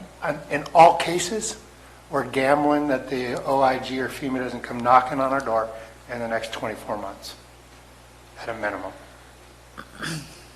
We should think of it soberly like that. So if we don't think FEMA's going to come knocking on our door looking for money, federal government's not going to come and audit California fires a little closer, then we should, and of course. Okay. But I don't know if that is a wise call. All right. All right. Mr. Alt? Yes, Madam Chair. Okay, so the 1.5 for the roads that, for the Butte Fire, those are committed for phase 2, so those really would not be available funds? At least I don't see it that way. That's what Josh said. That's right. Based on what I heard Mr. Pack say. So really, board, is this something you think that we could afford to do? Mr. Alt's come up with some recommendations of possible funding to make it happen.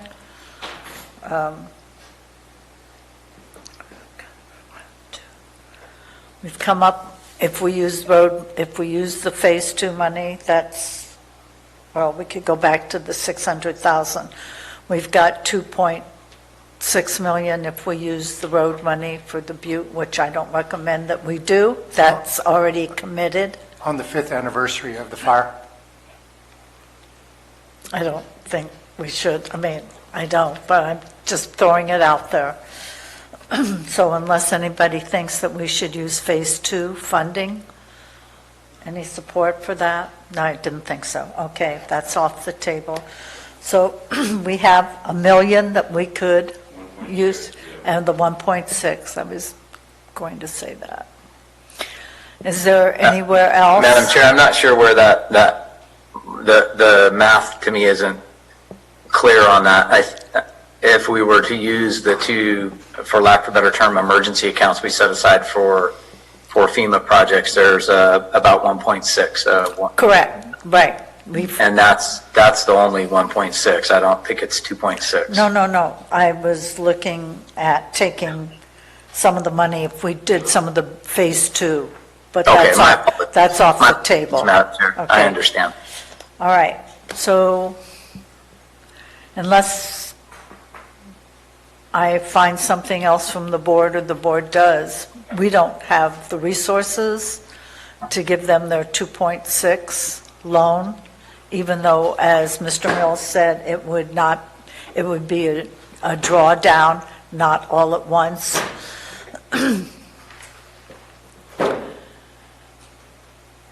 Gentlemen, where are you on this? Mr. Stopper? I just want to bring up a possible scenario. If the RFP does go through, they start in March, I believe, of next year, not the fiscal year, but March of next year. That leaves 3 months going into the next fiscal year.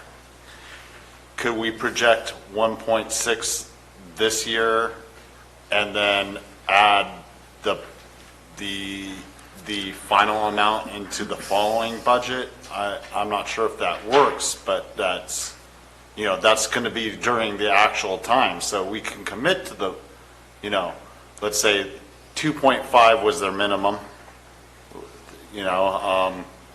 on it to make it work. They wanted a little buffer. They asked for 3 million, but we're striving for 2.5 right now in my mind. So if we put 1.6 down in this with the understanding that the rest of it would be, part of the loan would come in the next at the beginning of the next fiscal year, could we encumber that onto the next budget and not have to encumber more than 1.6 at this time? Or do we have to have that all in hand at the time of making that promise? That's sort of a question for you as much, Al, as probably the auditor, controller, and everyone else, because No, it's a little bit out of my envelope. It's a question for us. Do we want to encumber $1 million Right. going forward? Madam Chair. I don't know. That is the Mr. question. Garamendi? I just have a question. I'm looking at our final agreement with the Butte Fire. We did set aside $1 million to be held in a designated account for 5 years for the Butte Fire, federal and state. We did also set aside $1 million for a reserve fund. I think that may already be, unless it's set aside, it's in the reserve.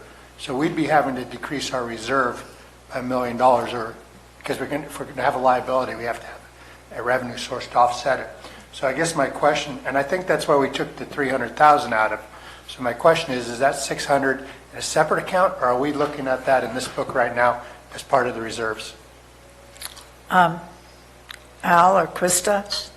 Supervisor Garamendi, my understanding is that all of the PG&E funds were set aside in their own funds, and that they aren't, those aren't sitting in reserves or contingency as we speak, that they're separate and distinct in the And that would that's PG&E budget. Mr. Mills? To Supervisor Stopper's point about, we're talking about March, April, May, June, so that's 4 months. If they're looking at a $2.6 million or $2.5 million request here, they're saying in the first 8 months, according to their sheets that they gave us, they're going to need to expend 2.5 roughly. They'd only need 1.25 in the first 4 months. So in terms of cash flow, they don't need all of it right up front, according to what they're saying. Oh, well, what they're saying is the majority of that is upfront because of the way the lease option worked and the 20% initially down. That's where majority of it was encumbered. So it's not strictly half just because of the amount of time, so much as it was the lease options on the vehicles that they would need moving forward. So you're thinking that So they're it would going to be need all of it? a bigger chunk towards the first 3 months would be encumbered. But would they need all of it in that first 3 or 4 months, or could the final 4 months, which is in a new fiscal year, be a separate discussion? That's not what I've seen in the first 8 months. The bulk of it is employee payroll, which is $2 million. Excuse me? Excuse me. That's not what I'm seeing in what they gave us in their forecast. Employee cost was $2 million in the first 8 months. So the vehicle lease equipment encumbering was only $408,000. 408. Yeah. So they're not going to pay up front the employees all at once. That's a weekly wage or bi-week or however they pay, monthly. I don't know how it is. So I would say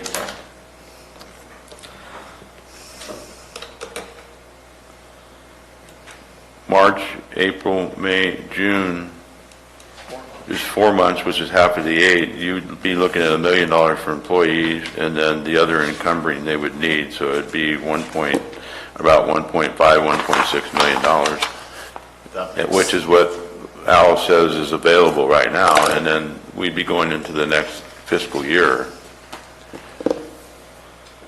at which time they could actually be receiving some billing, maybe not a whole lot, but they could be encumbering some funds themselves. Mr. Mills? Yeah, that's the direction I was going, is that they aren't going to need all of this up front in March if they win the contract. They're going to need it, they're going to need a lot of it, though, over the course of that time. So in the first 4 months, I'm saying 1.25 million is about all they're going to need. And if we have, you're thinking more like about 1.6, Gary, I can understand where that would go. But you'd have the next fiscal year to look at the additional that they would need. So where would we come up with 1.6? Well, that's what we have right now. That's what we have available. That's what is available right now through the PG&E funds and the other things that we just discussed. And then, is that a possibility, working it that way, CO Alt? It wouldn't be my best advice. We just spent, I don't know, a couple hours discussing how we're going to make our budget square and what we're going to do with about $2.6 million of money, whether it's contingency or teeter, and now we're considering committing a future year's budget that we don't even know where the money would come from. And so in my opinion, it's a go or no go decision at this point in time, and that the board, and again, it's only my opinion, my advice would be that if we don't know where we're going to get the money, the board make the choice to either let the fire departments know we don't have it, or in the alternative, even though it's a very difficult discussion, that we could potentially commit general fund dollars that are now in the contingency along with the PG&E funds to put the money together, and then we would show it as a revenue in the future year. Or in the alternative, as Supervisor Mills suggested, that we look at some other potentially restricted fund that we could borrow from, and kind of the same concept of what Mr. Pack is doing from RIMS to facilitate the roads project. Now, mind you, I'm not suggesting we borrow from RIMS for this, but there may be some other funds that we could take a similar type of action. But of all of those options, the last option I would recommend is putting off a commitment into the future budget year that we have no idea what it's going to hold for us. I'd rather just handle it up front, Okay. if it were me. Thank you. Good suggestion. Mr. Mills? There needs to be a concern brought here too, and I don't know how to address it, but we have yet to hear from the elected boards of these various fire districts, and they're creating an obligation to their they're taxpayers as well, and their ability to provide service. If this thing goes horribly south, and we always have to look at both sides of it, and they literally are forced to walk away, who's the one that's going to be left explaining this to the public? Well, we'll just be explaining the amount of money that we loaned them, not anything else. I mean, the chief Rohrback yesterday said they had the support of their boards, and I can't believe the chiefs would have been here talking about what they wanted to do without their boards having agreed to that. This is not, we want to help. I can really hear that from all of us. But do we want to commit to what they're asking? I don't support going into the following budget year. So all we have that we could offer up as a loan is 1.6 and say that's all we have. If you can use it, they said they were going to try and come up with something else. They weren't going to stop.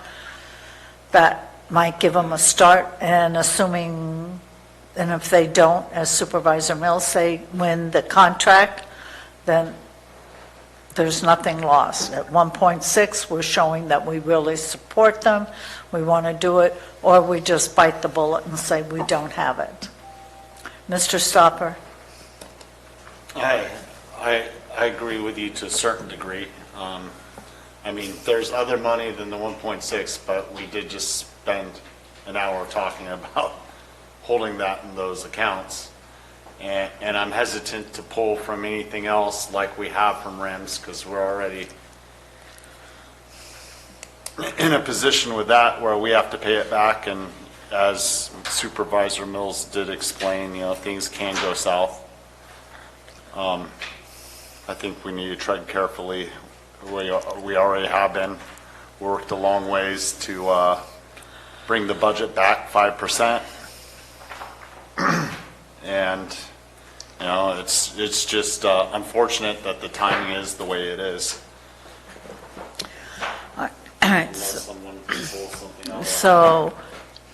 all right, let's just wrap this up. It's not a decision we want to make. What? Gary, have you found some? Oh, in the auditor's office? Or the elections department? Is that where you found it? Well, we could start with you donating your salary. I've done that before, thank you. I know, yeah, that's why I brought it up. Oh. All right.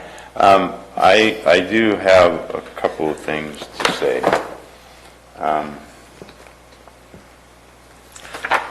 There is, and I had it marked and now I can't find it. There's a Valley Springs Benefit Basin Fund. And there's a Copperopolis benefit. It's at the end, very end. I looked, I couldn't find it. I thought it was at the very end. There was a sheet. It might be in Public Works. Oh, no, I will. I'll get to the chief in a moment. I want to let Supervisor Tuffanelli. Here's where I am. I understand everybody wants to help. Everybody says they want to help, but these are, I'm a elected official representing Calaveras County in my constituents in District 1 who elected me. And I feel it's my duty, if we have an opportunity to save lives and increase the availability to do that, it's my responsibility to look anywhere, any way I can to do that. Now, they may not win the RFP, but I think I owe it to my constituents to put my best foot forward in trying to get increased coverage, as was discussed yesterday by the chiefs, about increased number of paramedics in this county. They want to double that, and they want to double the number of available ambulances, because right now there's only 3, and if 2 of those go out to transport to either Davis, San Joaquin County, Stanislaus County, or wherever they have to go, at least 1 ambulance to cover the whole county. And I'm looking at this as my duty, and I have a group of gentlemen that are chiefs and come together as a JPA. and organized to at least make a run at providing the service to our constituents. And I think it behooves us to at least do anything possibly we can to help them realize that and get this thing going. It's just what I feel is part of my duty. I can't look at somebody in the eye. I had a next door neighbor that had a heart attack and passed away, and a paramedic was there but could not do anything because of the ambulance contract with LAA. Very minimal what they can do. They could not administer any drugs or anything that would help him. He passed away by the time the ambulance got there 40 minutes later. If I have the opportunity to help somebody by doing this, I think it's my utmost duty to do it. So I'm going to look at any way I can to fund this, help them fund this, and see if they can win that RFP. I have very much confidence in these professionals.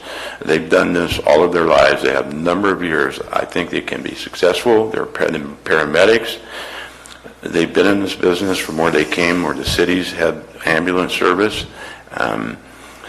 I think they proved what they do, that they can do professionally, and if they say they can pay us back in a timely manner, I believe they can if they win the RFP. But I think we have to owe it to them and our constituents to give them the ability to at least present an RFP and have funding behind them to do it. That's where I'm at. Gary, your page is 547. 547? 547 is the Copperopolis Benefit Basin, of 1,000,002 in there, and recommended in Valley Springs is 1,115 is in the Valley Springs. So there's, in other words, if we were to borrow from each of those two, maybe even at an interest rate or something, if it was necessary to comply with the requirements for the benefit basin, I don't know, Josh Pack might know better, or the CAO may know better, about what, there are restrictions on benefit basin uses, but it doesn't mean we couldn't borrow money against them if there was an interest rate involved. I'm sorry, go ahead, Al. I believe much as what we've done with the RIMS, borrowing from the RIMS, that we're compelled to pay back the account we borrowed it from at the treasury rate. So whatever the treasury rate is when we make periodic interest rate payments. I think we have, between those two benefit basins and the 1.6 we talked about, we have more than enough to cover the request. I believe that too, that we, with using those and the PG&E funds, we have more than enough to their request. I don't see any future projects for these basins that can't be done if it's repaid within the next 2 years that are on the books. There is some committed, but it's not anything that's immediately going to be done. So the money is available. And I'm willing to do that. Again, if I can put a paramedic in every fire station that can actually be a paramedic and administer drugs, and put a greater number of transport vehicles out there, I will do it. Mr. Mills? Yeah, that's where I would like to go is, let's not look at the 2.6 that they requested. I think they talked about 3. There has to be a little bit of a buffer in here. There are some unknowns. I don't think this business plan is complete. I think the CAO had discussed, how this isn't really as accurate as it needs to be. But so if we build a buffer in and call it 3 and look to that, try to fund that, I think we'd be in a better spot than trying to scratch things together later. Okay. All right. Let's hear from Chief Dickerson, please.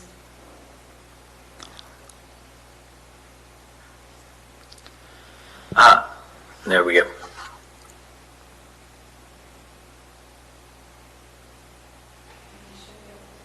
Rich, you show muted on our end, sir. Okay, you got me now? Yes. Okay. Madam Chair, go ahead. I'm sorry, I can't hear you. Can you hear me now? Yes, thank you.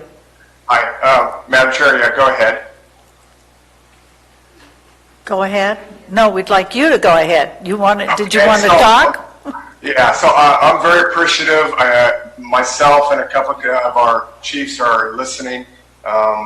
We appreciate what you're trying to do for us. It means a lot. And I guess at this point, what I'm hearing is that I heard about half and half.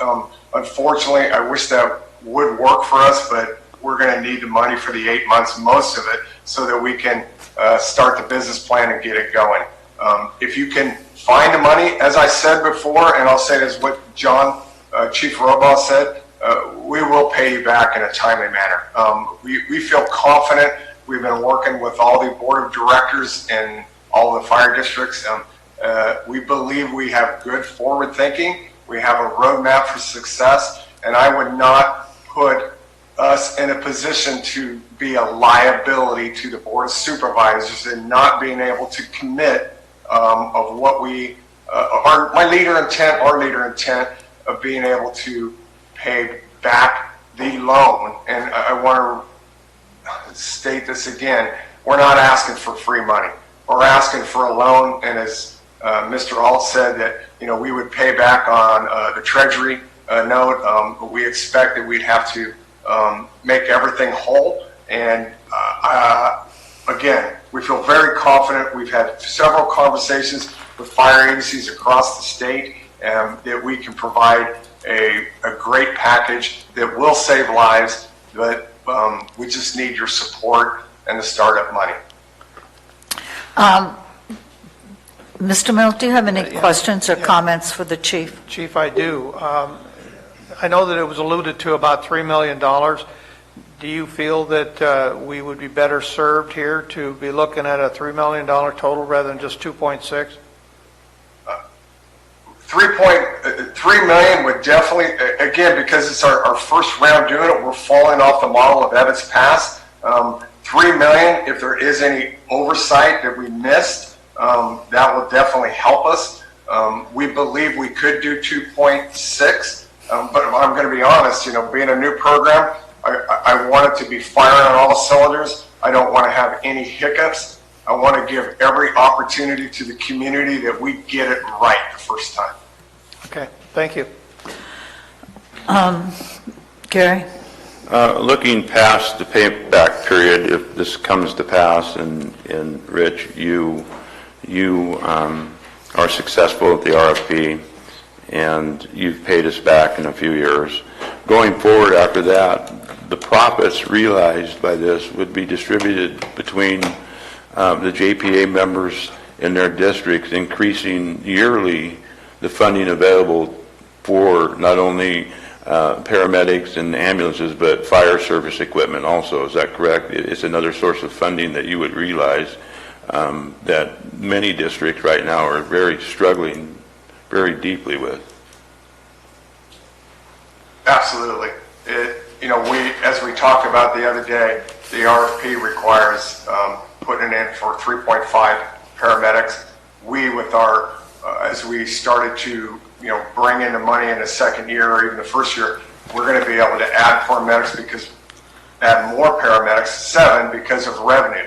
But we also have the ability to change direction. And I'm not going to lie to you, it is very clear up and down the states that the districts are struggling. It's either getting a tax measure, it's trying to find other available money, but it has not been easy, and it's a slow death of your fire districts. And as you see right now, too, San Andreas and West Point did not pass. Very close, but close does not finish the race. And now it's back to the drawing board. So we're getting into this one, as I said, to save lives, but on the other side, it's bringing in added revenue to support the infrastructure of your fire districts, to give us some stability if and when we need that, if we can't find other monies down the road. But for me, I'll be honest, I'm coming up on 3 years on it, and my board, when I started in this position, my job is go find money. Go find money, and it's no different than any other business. If you don't have revenue coming in, it's a slow death. So number one for us, and I said this yesterday, it's about saving lives. I believe it's about reducing response times. It's about providing a better product, a better plan for the community. and being able to get a paramedic on scene in a timely manner is just paramount. So to answer your question, yes, we could go different directions. When we talk to Chief Hankey, who's a consultant with the AP Trident, he's working most of the transport, fire transport up and down the state. There is more money coming from legislation, from GTE money and other federal money to back the program of fire transport. But again, I'm just trying to deal with where we're at right now. Thank you. Chief, this is Marita, is this initial startup funding really just for the initial three paramedics? And then going to whatever, I think you said 7 at some point? Well, yeah, so when we do the RFP, we're going to put in for exactly what the RFP is asking for. And the RFP, it's all about what's at stake, what's in front of us. So the other ambulance companies that are putting in, or I should say the other stakeholders, they're putting in for the 3.5, which is showing on there right now, because they're not going to have any other additional money. Whether we do it right in the beginning, in the middle, or the end, I'm not sure on that, because we have not got into the RFP yet. Once we get the seed money, it's basically flipping the switch or pulling the trigger, and then it is all hands-on for the next 3 weeks to put this document together and dot the I's and cross the T's. That, I mean, we understand that, if we could come up with the funding. I'm just wondering, when you submit your proposal, is it going to be for the 3.5 paramedics? Yes, But the vision is to go to 7. absolutely. And right. we might put in 7. Again, I just don't know yet till we start writing on the side of RFP. It's either going to be 3.5 or 7. The bottom line is that we have to meet the RFP requirements. No, And got that's it. Okay, thank you. Madam Chair? I'd like to ask Mr. Pack to come on, Al, if you don't mind. I was going to make the same request, Oh. Madam Chair. Well, that's why I'm the chair.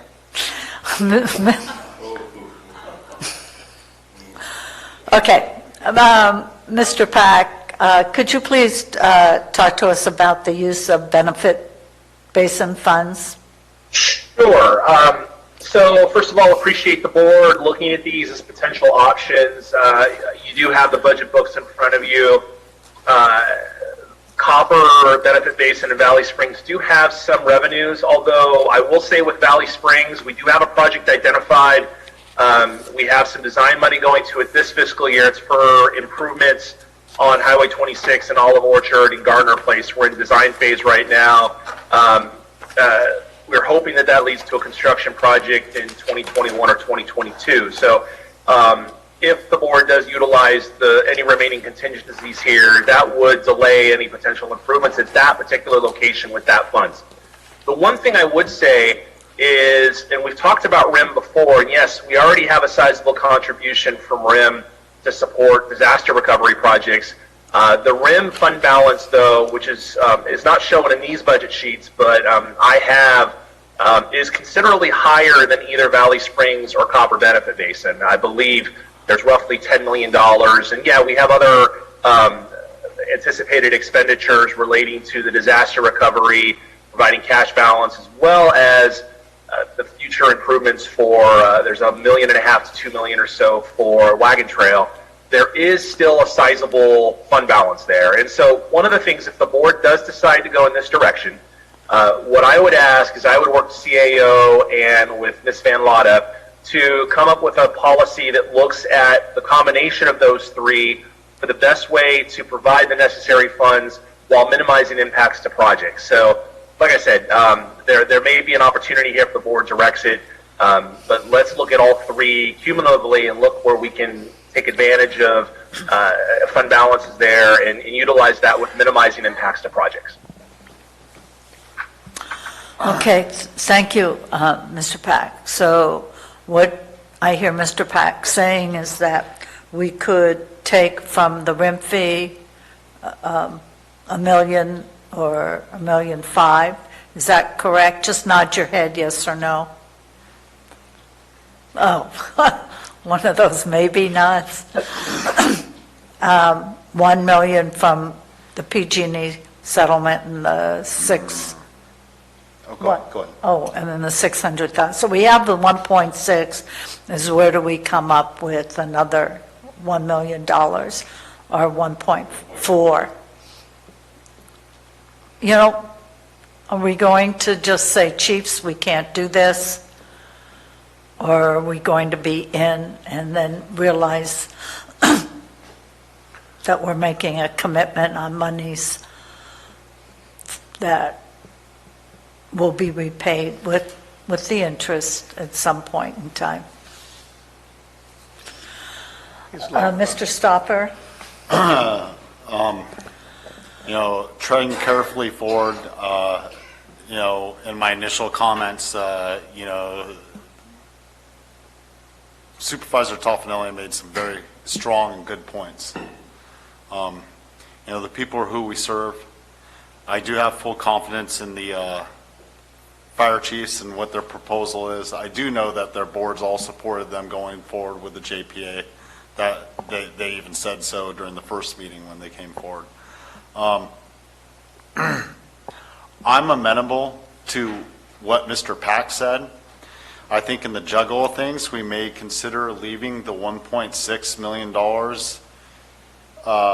from PG&E funds where they are, if it's possible, and possibly letting them go, let Mr. Pack go to the table with CAO and Krista Von Lott and coming up with how we could best do this with the funds that are there with the three that he offered, and see if we can come forward with something that doesn't impact projects as he proposed.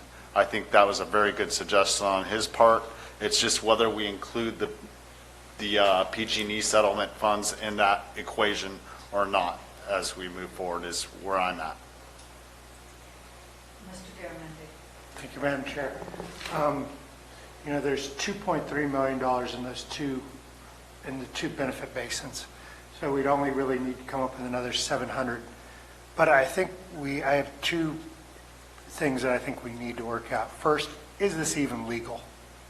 Can we take money and transfer it out of the county to a different community organization? Can we even do that? I'd like to know from county council if even what we're talking about is possible. Second, I think we need to be very sober that this is an unsecured loan. If they do not perform, we're left on the hook. I mean, what are we going to do? Repossess fire engines? And so, these benefit basins, which I think people are being generous in bringing up, if the fire departments don't perform, we've still got to repay these funds. Then, as you brought up earlier, our cash flow situation, if something bad happens. These are the last little levers that we've got available. And that's for taking care of anything that happens internally. So my questions are, is it legal? And second, is it wise? Because we do represent the entire county. I do appreciate the fact that you guys came up with some special funds. That's a great step. I want to make sure we do it correctly. I'm not opposed. I just want to make sure we've thought it all the way through. Good question, Supervisor. Mr. Mills? Yeah, I think you're correct. Something's kind of nagged me in the back of my mind, but I never brought it out. And I think that we need to ask that question, but if we don't touch the PG&E money, we just simply let Mr. Pack and Mr. Alt and the rest of them work out the details, if it is legal, and stay within the concept of the road funds that are all spread out here, try to make use of those as the way to find that $3 million total that we'd be looking for. Let them work from that end. But I certainly would like to have council weigh in on this a little bit. The first question is, let's ask. Ms. Edwards, are you on the line? What? I am, Madam Chair. I think that, as often the case, the devil is in the details. I am not prepared to speak to the legality of using particular funds that are being brought up, for the first time today, having not had the opportunity to look into that. Big picture, broadly speaking, is it in general, would it be permissible for the county to loan money to the districts, to their JPA? I'm unaware of anything that would preclude us from doing that in general.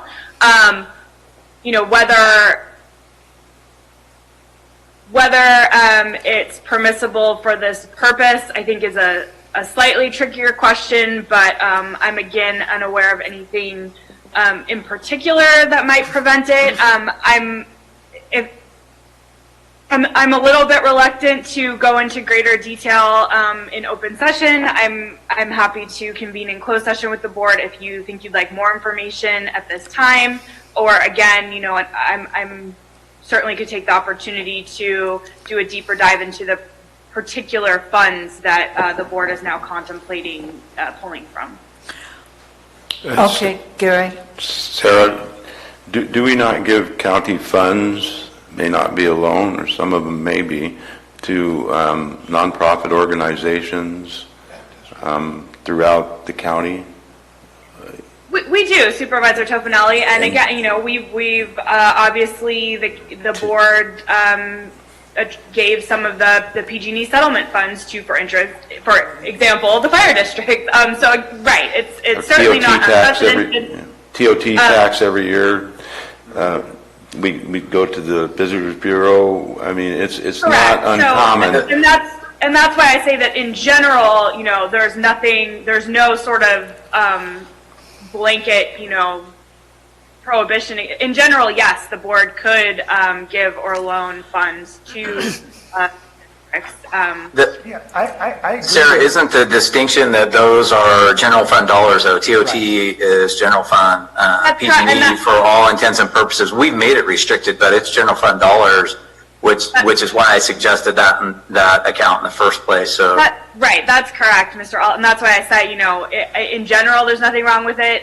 When we start talking about particular funds, benefit-based funds, that's a separate question. And obviously, as this is coming up in real time, I've not looked in greater detail as to those specific funds.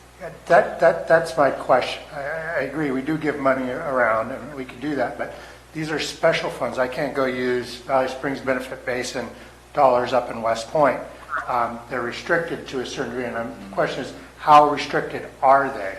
I think we also have to take in mind, when we get to the WISE question, when we figure out if we can do it, we get to the WISE question, we're using, as gas tax has been reduced, we've been using some of our, the Butte Fire Roads money to keep a lot of our equipment and men and women working. We don't know what the future is going to hold. Will we need these funds to do projects in these areas? I'm not familiar, but let's just start with the can we, and we could ask whether it's a good idea. There was a lawsuit, speaking to what you spoke about utilizing funds outside. Guy Myers filed a lawsuit against the county because he said that his funds were being paid in a specific basin for a specific area, and he lost the lawsuit. The county was able to use it on Pool Station Road, completely out of Valley Springs. So there is a lawsuit on file concerning utilizing those funds. So, Dennis? Yeah, I think we're going to go back to what Supervisor Stopper had recommended, and that is that let Public Works and the admin office work this out and come back with the details. I think we're committed. Are we committed to $3 million instead of 2.6? And on our next meeting, decide whether we're going to make that happen. I think. I'm sorry, Madam Chair. No, go ahead, Jack. I think I don't think we ought to push this decision down to staff. I don't think either. that puts them in the decision of saying yes or agree. no, and I think we should say yes Thank or you. no, and then have them try to figure out how to do Yeah. it. I mean, I'm sorry, in the interest of time and the RFP and the deadlines, waiting 2 weeks till that final budget is not in the best interest. I'm willing to commit the $3 million loan to the districts. That's not the issue. The issue is letting staff work out What No. pockets they're going to use. I don't agree. I think that decision rests with us. I am not comfortable with this. It's as, I don't know if it was Supervisor Garamendi, it's an unsecured loan. We all want to support the fire districts. That's why we're having this conversation. We don't want to tell the the JPA that we don't have the money, so we're going to all pockets. I understand that. I am supportive of the 1.6. And where it's coming from, I would be, excuse me, supportive of maybe taking another $1 million from the RIM. That's as far as, excuse me. Oh, it's the governor. I forgot. I always have my phone off. I was charging it. I needed to turn it on to, this is so embarrassing. Always happens. Well, anyway, that's what you do when the power's out. I apologize. I'm really having a problem with this, and being fiduciary responsibility for the county, I think we should say no. The other part is that we're supportive of our fire districts, and we want to say yes. But this is money that we are going to have to be accountable for if for some reason they cannot pay back the funds wherever we dip into. So I will support 2.6, but that's all I could go. And of course, you could say, well, we're either in the ball game or we're not in the ball game. The chiefs said yesterday that they were going to find what they could elsewhere. And I think if we can do a commitment then of 2.6, and if they need 3, then they'll have to find the 4 somewhere else. I'm uncomfortable going into this, except with the exception that I believe in our fire districts. That's all. It's my comments. So are you Mr. asking, Garament, where are you on this? I would like to know whether it's legal to do it. Despite a single case, I would like to have a formal, at least, if not here, then in a closed session, I would like to know it's legal. Okay. Because I don't support taking 1.6 out of the reserves and the PG&E reserve, so I would be looking at it from the 2.3 from the benefit basins, and then adding in the additional 700,000 from one of those two sources. I mean, not leading it that way. It doesn't really matter in the long run of where we're going to take it. It does. In the sense of we're going to have to repay wherever it is that we take it. So, I mean, I feel like we've got this, we all want to do the right thing. correct. The question is this a wise thing? Would you do this as a businesswoman or a businessman with the information that you have in front of you? We have to first decide that we want to do it, but we also have to have some checks and balances here. We can't just give away $3 million on an unsecured loan as much as we may want to. We should be wise. We just had a long debate about reserves and why we need to protect our money, and that we don't know what's going on in the future, and we're all worried we're going to be doing this again in November. And then we turn the page and we're giving out $3 million. Yeah. That's tough. Yeah, absolutely. All right, so if no one has anything, so I think we would like to have a closed session on this. That will give you some time to look up if it's legal to take funding from a specific fund, be it a benefit basin, RIM, or the PG&E account. And if we'll do that right after lunch, if that's acceptable, board.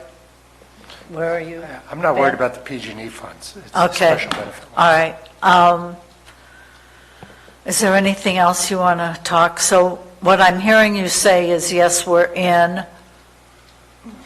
on this, depending on what happens when we come out of closed session. Okay, Madam Chair, yes. my apologies for interrupting. Let me first say, I know Chief Dickinson is here and that there's other fire chiefs that are on the call, and they know that our administrative team and everybody on this call supports them wholeheartedly. We have an amazing partnership.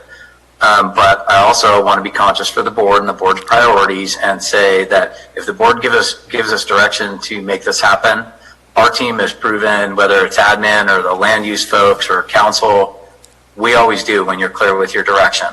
But I want to have the board understand that the runway to be able to vet this legally, include the auditor in on the discussions. We need to include the county treasurer as well to identify when and how we can pull that much money.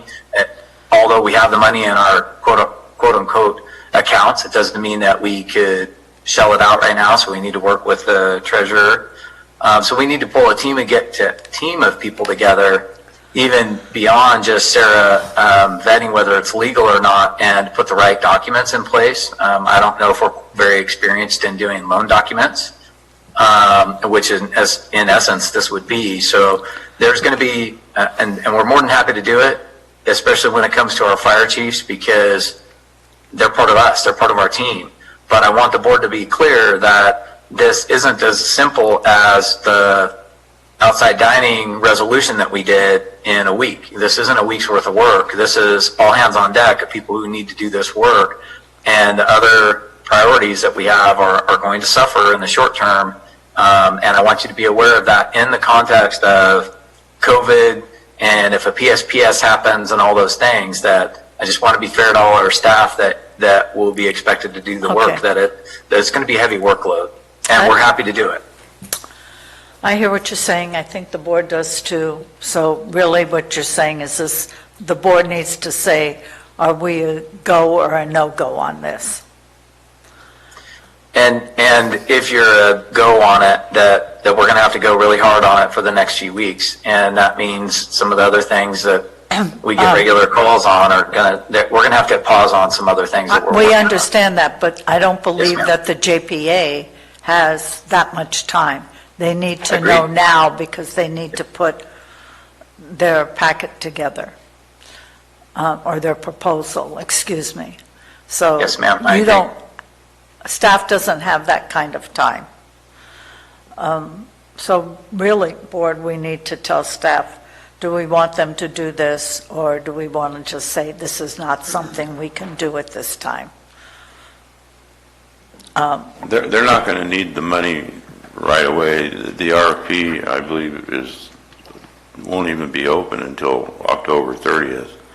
Right, but they, So, and then even after that, they won't know until then whether they are awarded it or not, because then it's got to go through the state, it's got to go through the Mountain Valley EMS board before the contract is even led, so. well, I think the issue Or it's is- even awarded, so whether it's 2 weeks or, I'm just Yeah. saying, it's not something on September 22nd, they're going to need the money, so you've got to have something No. for us on the 22nd. No, that's not what I No, meant. but our team Jerry. has to prepare all of that stuff ahead of time. I don't think they could go into the RFP process and say, the board said it's okay, but we don't have an agreement for the money, we don't have a legally binding document, we don't even know if they can get it out of the treasury at the time we will need it.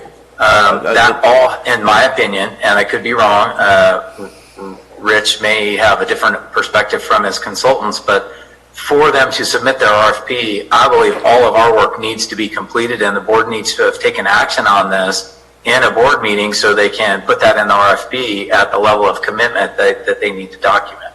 That's my opinion. I could be wrong. Rich? Right. Sorry, call's going on. So here's what I want to say with that. Basically, and I have this from work with our consultants, we only need their agreement for the money, and they will have 2.5 months to do the paperwork. We only need documents after the award is made.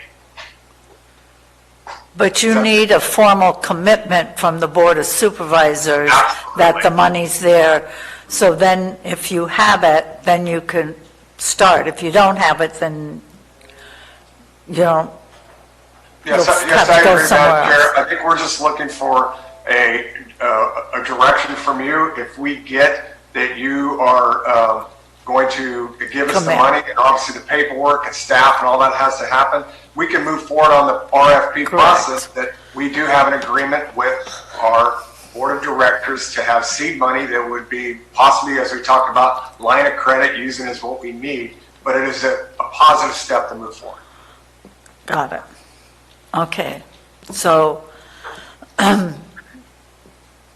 where are you on this board? Mr. Stopper?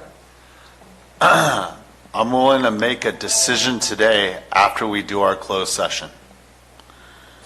Because that's still the question in the air. The other stuff, I think Rich Dickinson just answered for us. Mr. Garamendi? Mr. Mills? Yeah, that nagging question has to be answered, and then we can go from there. I would approve it if it wasn't a problem. Mr. Tuffanelli? I'm ready to go today and make a decision, same as Supervisor Stopper. Okay. We'll come back and have a final decision on this afternoon. Okay, thank you, Chief. Al? Welcome. Thank you. Thank you. Okay. We have another item to discuss, which is a assessor had requested a reclassification that we said that we would discuss at final budget, which is now. If we want to discuss that before lunch, and what I'm recommending is that we just take an hour and we meet in closed session at 1:05.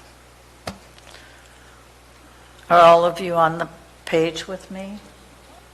Yes, Gary? We're going to split for lunch right now. No, do the, discussion on the assessor's request for a reclassification now. Madam Chair. Jack, do you want to do it now? Is my schedule okay? Thank you. Mr. Stopper. With everyone saying they'd like to discuss that, I'd like to recuse myself from this discussion for personal matters. Okay, and we will see you at 1:05 in closed session in the annex. Yes, but we haven't finished the assessor yet. But thank you for the reminder, Ms. Glanville. Thank Goodbye. you, Madam Chair. Thank you, Mr. Stopper. Could you turn your mic off? Thank you.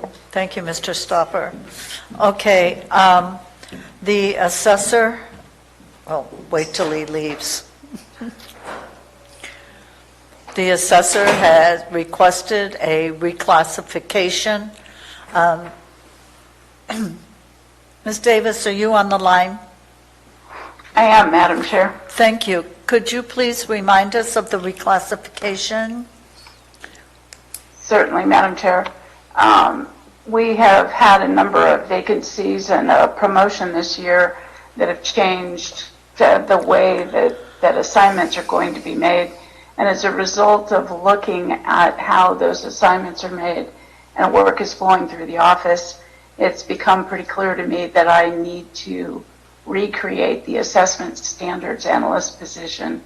The assessment standards analyst position has existed in the office off and on since the 1980s.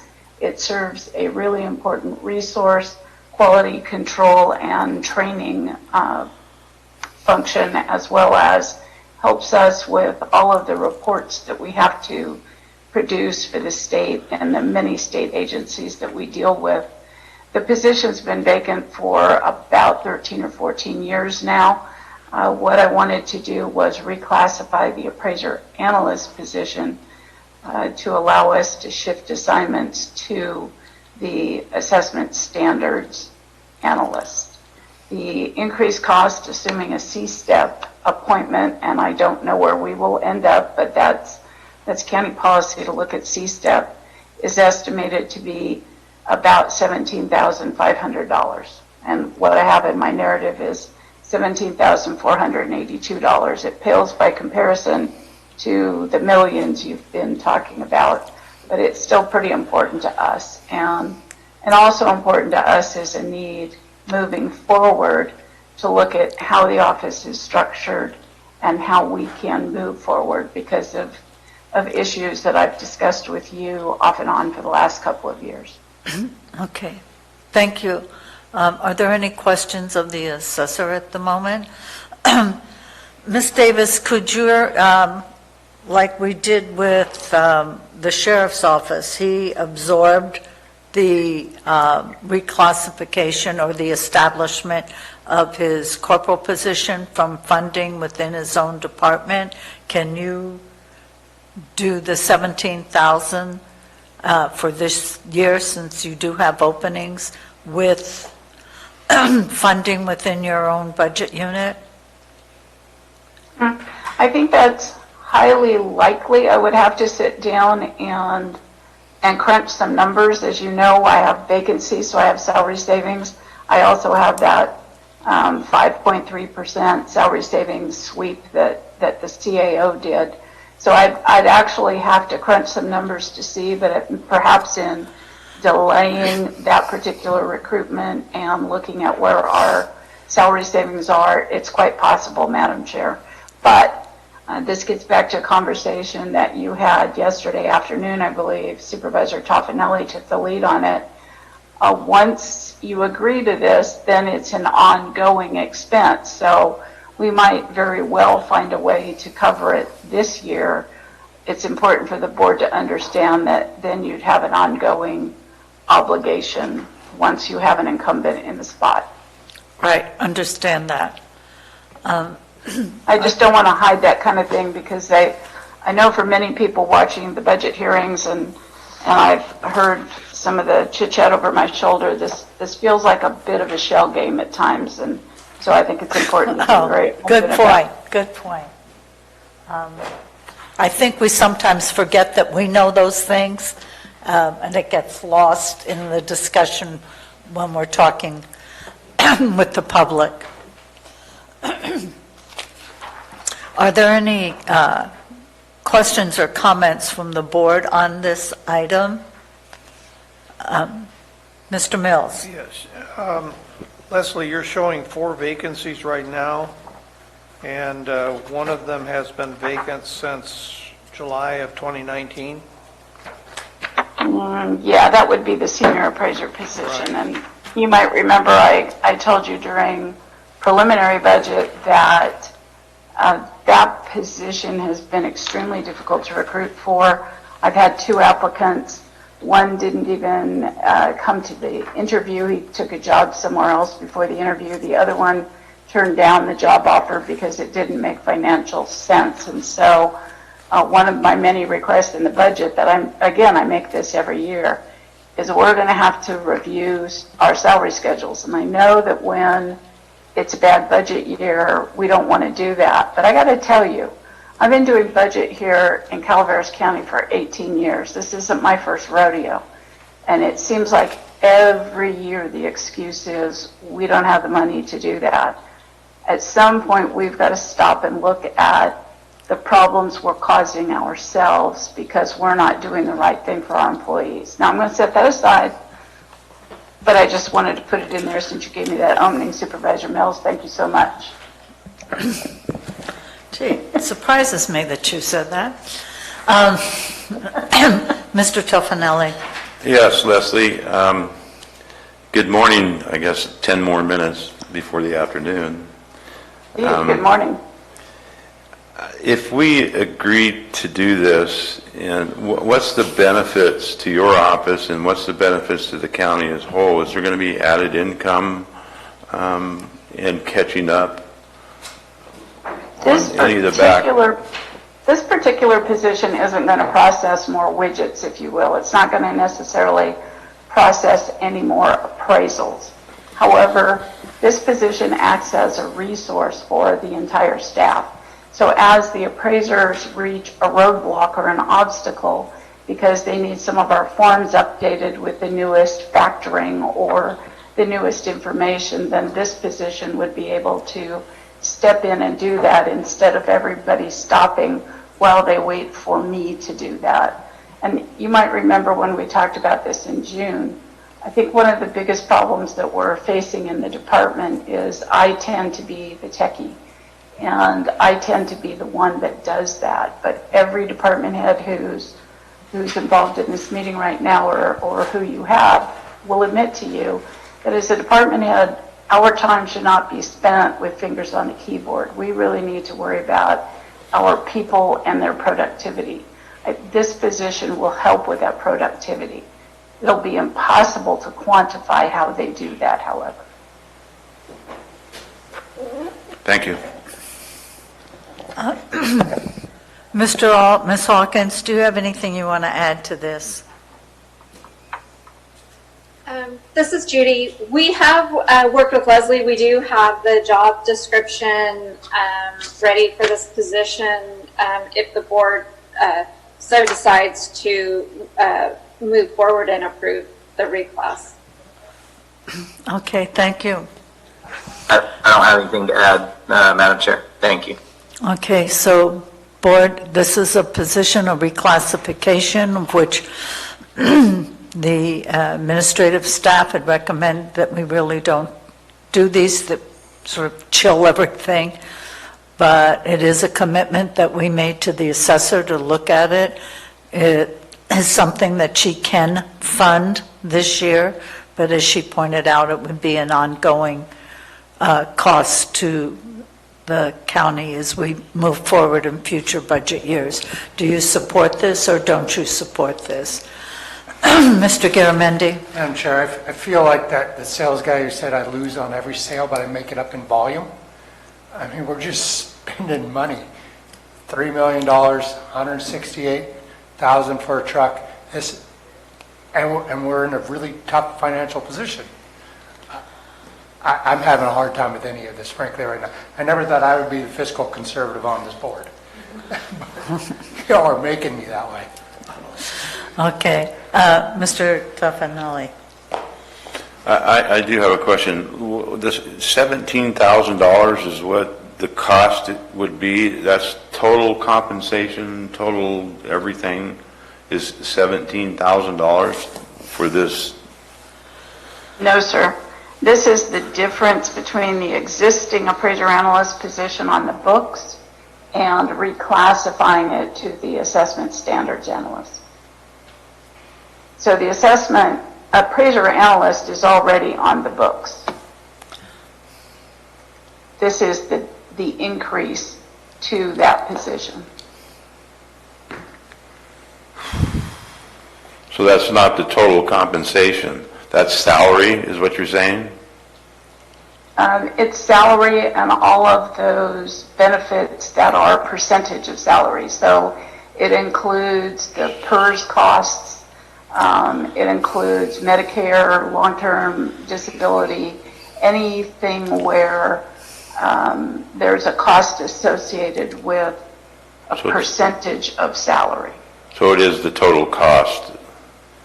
It's the total added cost. This year. It Correct. will go up next year. Correct. But since we're reclassifying a position, the appraiser analyst position would go away. So that position would go away, and that's a vacant. It's currently vacant.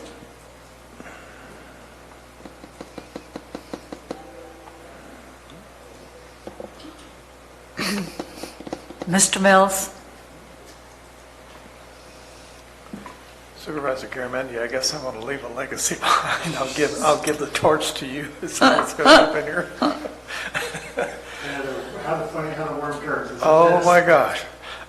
Anyway, I'm hearing, Ms. Davis, that this is an area of work that there's no one else but yourself, and that's kind of a dangerous position to be in a business or in a department where you only have one person who is the keeper of the keys.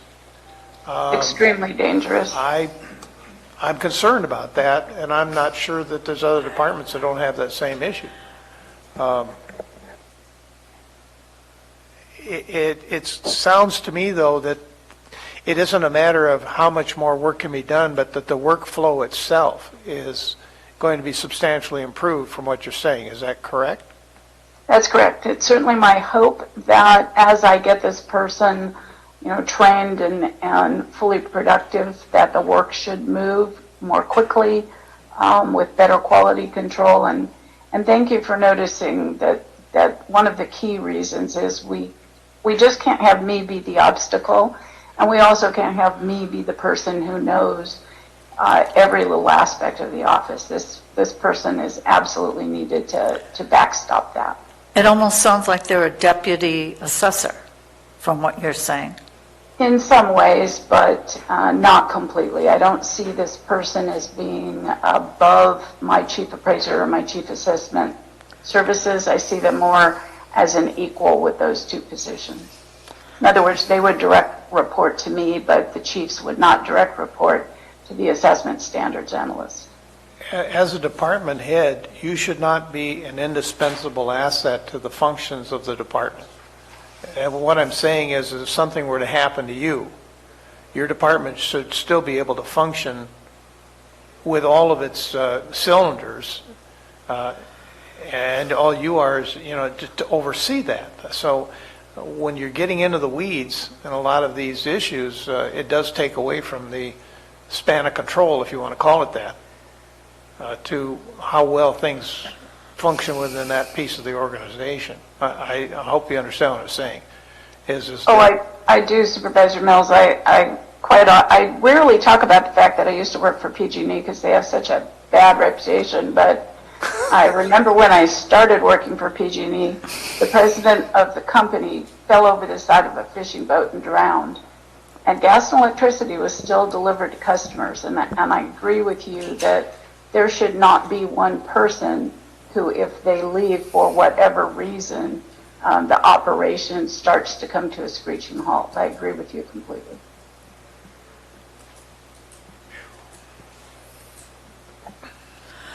Okay, So let's just hurry up. This is a yes or a no. What was Supervisor Mills? He went into a big... Oh, he's cogitating. Leslie, just real quick, Leslie, you are the economic engine to say for our county. Most revenues come from your office in generation, how they're generated.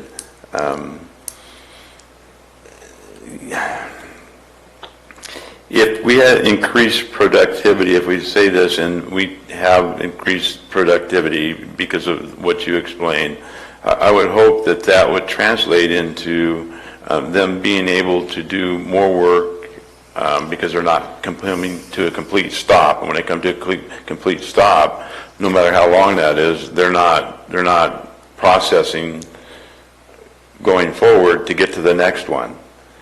So $17,000 over the course of a year because of the increased productivity. You're saying you're still saying you don't think there's going to be any increase there or anything to do with knocking down our backlog, making this person available to stop all that stop work because of this situation. Now, what I'm saying is it will be difficult to quantify. In other words, right now, one of the positions in the appraisal ranks is funded by the state, and we have to quantify for the state. I just spent most of last week doing this, how much productivity that particular individual had and how much they increased the assessment role, both the regular role, the supplemental role, and role correction. So that is something that I'm wrapping my head around in terms of quantifying what they do. When you have a staff member, and again, like a department head who is a resource, who is the person that people come to because they just want to ask the question and they don't want to have to go look it up on their own, it's harder to quantify what they are doing. because we can't always identify where those questions are going to come from. Once we can, of course, we develop training programs to try and get everybody past it. But the point I was making is quantifying that contribution will be extremely difficult. I know that contribution will be important to the entire staff.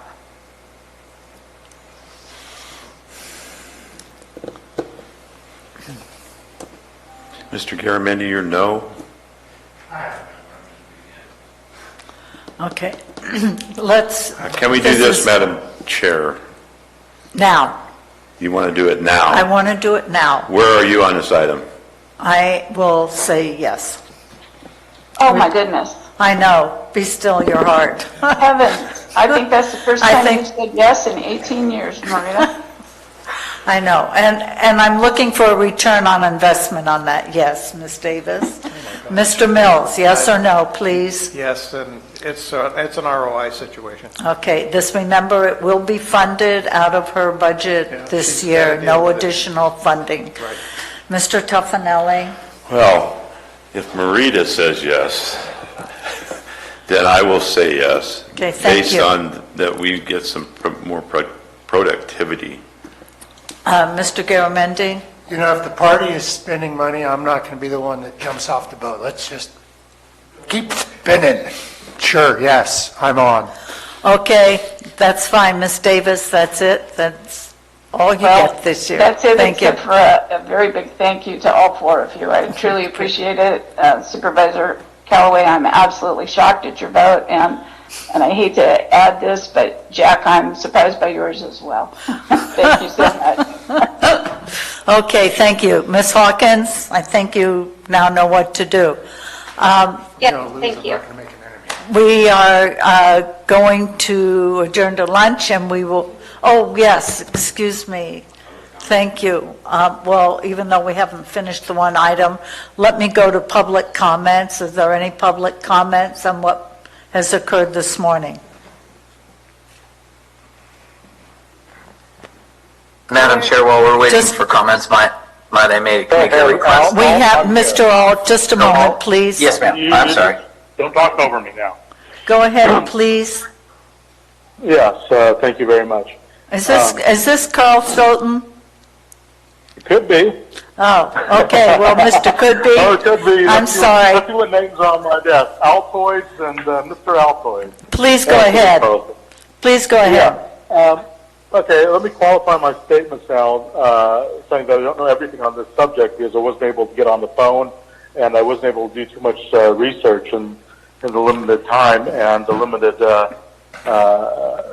computers. I'm down to one laptop and a phone today, as I am not in my native environment. I'd like to talk about this loan that you're going to make to the fire districts. I want to first off thank them very much for stepping up when no other bids were submitted. But I think that if we had cultivated our relationship with American Legion, nobody would be in this predicament at this time. Their plan, as put forth and looking at it and just reviewing it, I don't see a benefit to West Point for quite some time, and if ever, compared to American Legion. It'll take them some time to get up and running, and the service provided would take a long time for it to be even comparable to what the American Legion has. I see here that the letter of intent for them to bid was the 8th, and the proposal due was October 19th, and so it's too late for somebody to go and approach them if they haven't. But this is really a stopgap measure. It's not something. It's stopgap measures. It's going to become permanent, and unless they make some changes to it, it's not going to be of great benefit to the people of West Point and surrounding area. We've gone from a standby ambulance to no ambulance, or an ambulance that takes quite a while to get here, sometimes an hour. So I am I'm kind of at my wit's end when it comes to ambulance service and in the West Point area, and I wish that would be addressed at some point, and that they would this new service would find a way to do standby ambulance service in West Point. Anyway, have a wonderful lunch and enjoy the rest of your meeting today. Yeah. Mr. Sultan, I also recommend if you have opinions like this, you contact Mountain Valleys to voice your concerns when this comes on their agenda. Well, I believe Gary's right there, and he can tell them for me. No, you tell them yourself. Is there anything else? I have to do so much work. Anyway, thank you very much, Maria. Thank you. You're doing a wonderful job as chair, and I hope all the other supervisors recognize that. Thank you. Take care. Thank you. And to all of you, have a wonderful lunch. Bye-bye. Are there any other public comments? No public comments. I will see all of you at 1:05 in the annex. Oh, Mr. Alt, I'm sorry, my apologies. Madam Chair, I know that that the board's interested in getting this back quickly. I'm not an attorney, but I can only imagine that doing some sort of legal research in somewhere around 50 minutes is probably not the best practice. Is it possible to buy a little bit more time for council to do some research?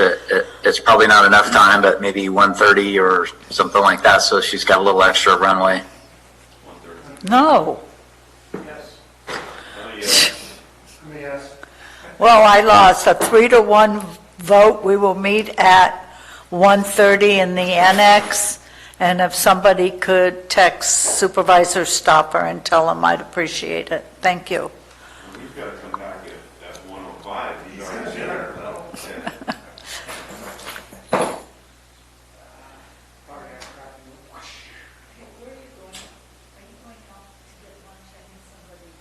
come on, I'll take you to lunch, Maria.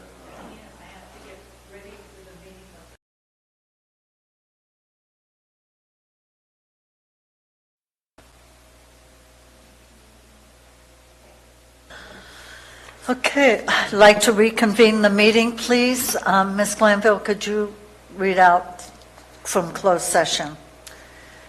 The board went into closed session at 1:30 under item number 2 to have further discussion with counsel about potential exposure to litigation. No reportable action was taken. Okay, thank you. Before we proceed, I have asked Krista to please give us a recap of what we've done so far before we move into the final option item. Thank you. Krista? Thank you, Madam Chair. I'm going to take a moment here and share my screen.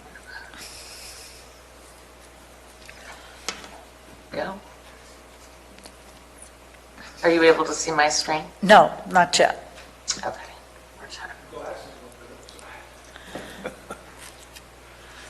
Your glasses are a little crooked, but it's fine. Would you just stop that? That's like telling me my hair looked terrible yesterday. I wanted to make sure she looked good while she was on. My hair looks terrible too. Okay, Sure. quit going, There we stop. go. All right, can you see the budget transfer before you? Yes, we can, thank you. Okay, great. So, Can you make that a little larger so the public can see? do my best here. Let's see.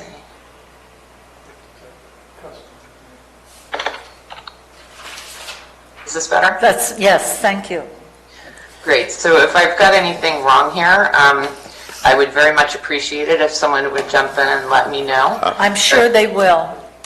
As I understand it, with the view to the uncertainty that we've been discussing now on and off for the last 6 months, and certainly over the last 2 days, we have the following adjustments to the... Before you start, Supervisor Tuffanelli wants to talk. Well, I just want to comment on the very first item that you have Well, up there. why don't we let her go and then ask on that one? Maybe she'll address it. Well, it's incorrect is what I'm saying, because my intent was not to add 50,000 to the 163,989. The intent was where they had on the right-hand column of what their presentation was, that they were coming up with a total of 128 and they wanted 35,911. And I said to make that 50, which would be a total of $178,078, not Okay, well, I'm 213. happy to change it now.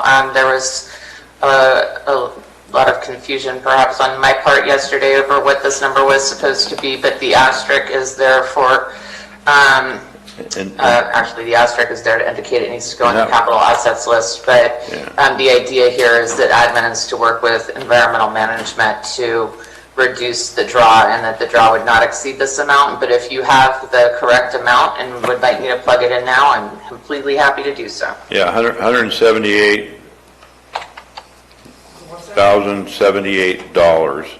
And the reason for the increase from what they had was because they have to drive it back, they have to get it certified, and we want a truck that they can put into service once they get it here, and not say we need more money to get it this and that or whatever. Okay. But it wasn't adding 50 to the 163, it was adding 50 to the 128. Okay, then, and we will, the administration will continue to work with them to figure out exactly how much of this we think that they can absorb, and we hope bring you a reduced number at the adoption of the budget. And so this amount here, the 178, will be the only amount that it draws down off of the contingencies. The other amounts are not going to be reflected as a contingency draw at this point. So this is the AvTech upgrade for dispatch. Pardon me. This is actually after having conversations with the Deputy Rich and the Sheriff's Department. This number is properly reflected at 51,300.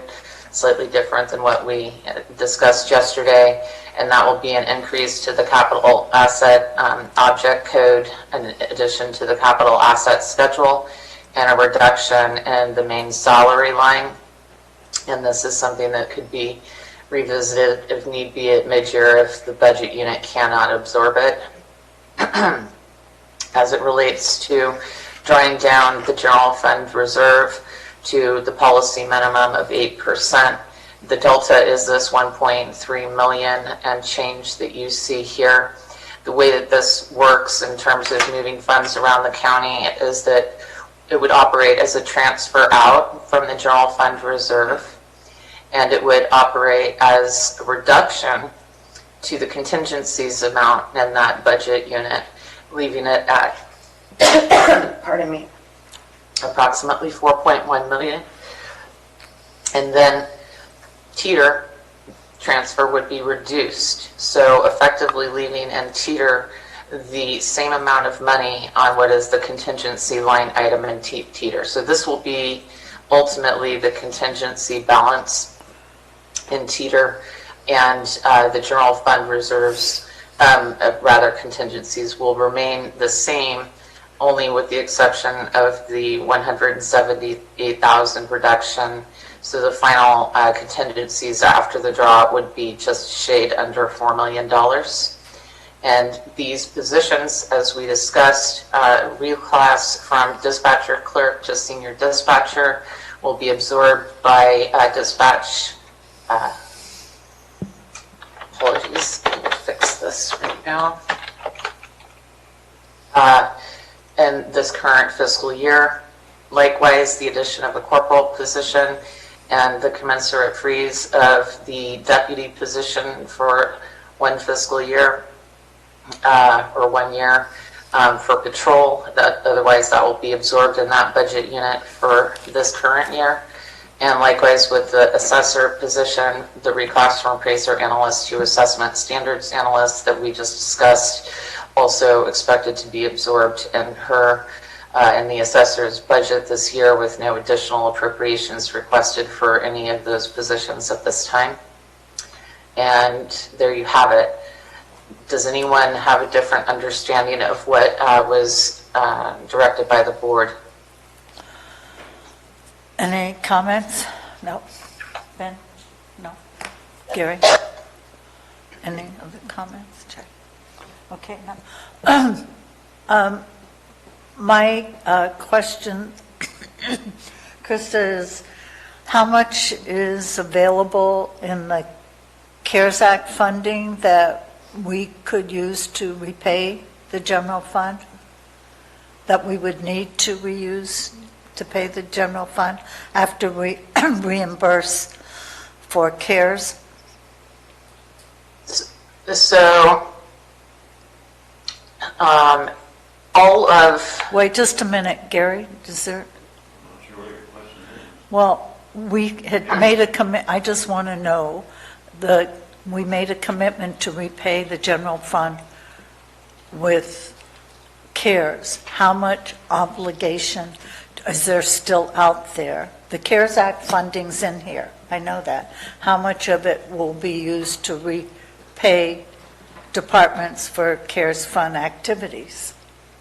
So clearly, it's ultimately up to the board. We know based on the report and the internal work that we did with our colleagues that at this point we project a minimum, I would say, of $6.1 million in appropriate county expenditures. So clearly in excess of CARES Act funding. Also, as discussed at great length, the substantial amount has already been somewhat absorbed depending on how one wants to look at it in our budget. If you were strictly to look at this contingency number and reduce it by the policy minimum amount of 2% for contingency, which is approximately 1.4 million, then theoretically you could say that you had 2.6.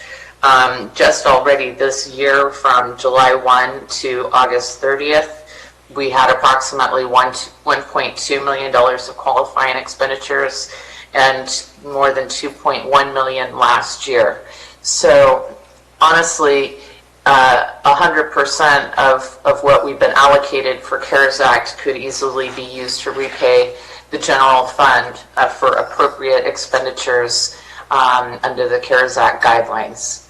But it's also up to the board to determine as a policy matter as we move forward how, in fact, they would like to allocate that funding.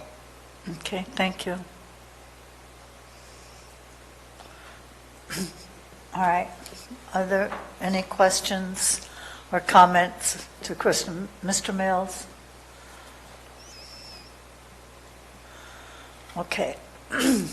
So before us then is the request for a loan to the JPA fire districts for ambulance service. And the question before the board is, one, do we do it? If we do it, where do we pull the funds to pay for it? And should it be the 2.6 or the $3 million? So I'm interested in where the board is on this. Mr. Mills, you said I could start with you. I fully support the concept of putting this together, the financing together for the districts. The only concern I would have is that where is the money going to come from exactly, and I think it's going to be up to staff to decide what is in our best interest with that.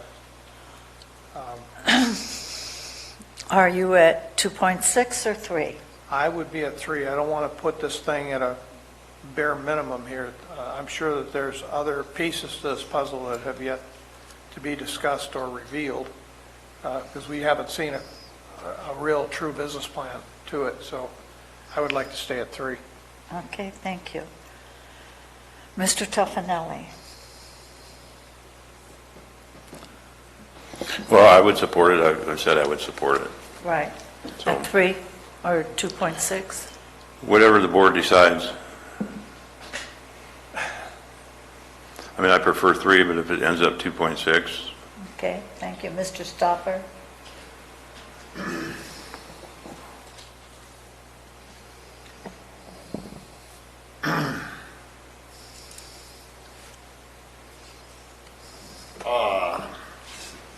The 2.6 is where I'm at, just with seeing everything here in our budget at this time. Thank you. Mr. Garamendi? I'm not going to pick a number till we decide where the money's coming from. Okay. I think we got the questions backwards. Yeah. Okay, well, I'm trying to be a little bit more helpful to staff. I understand.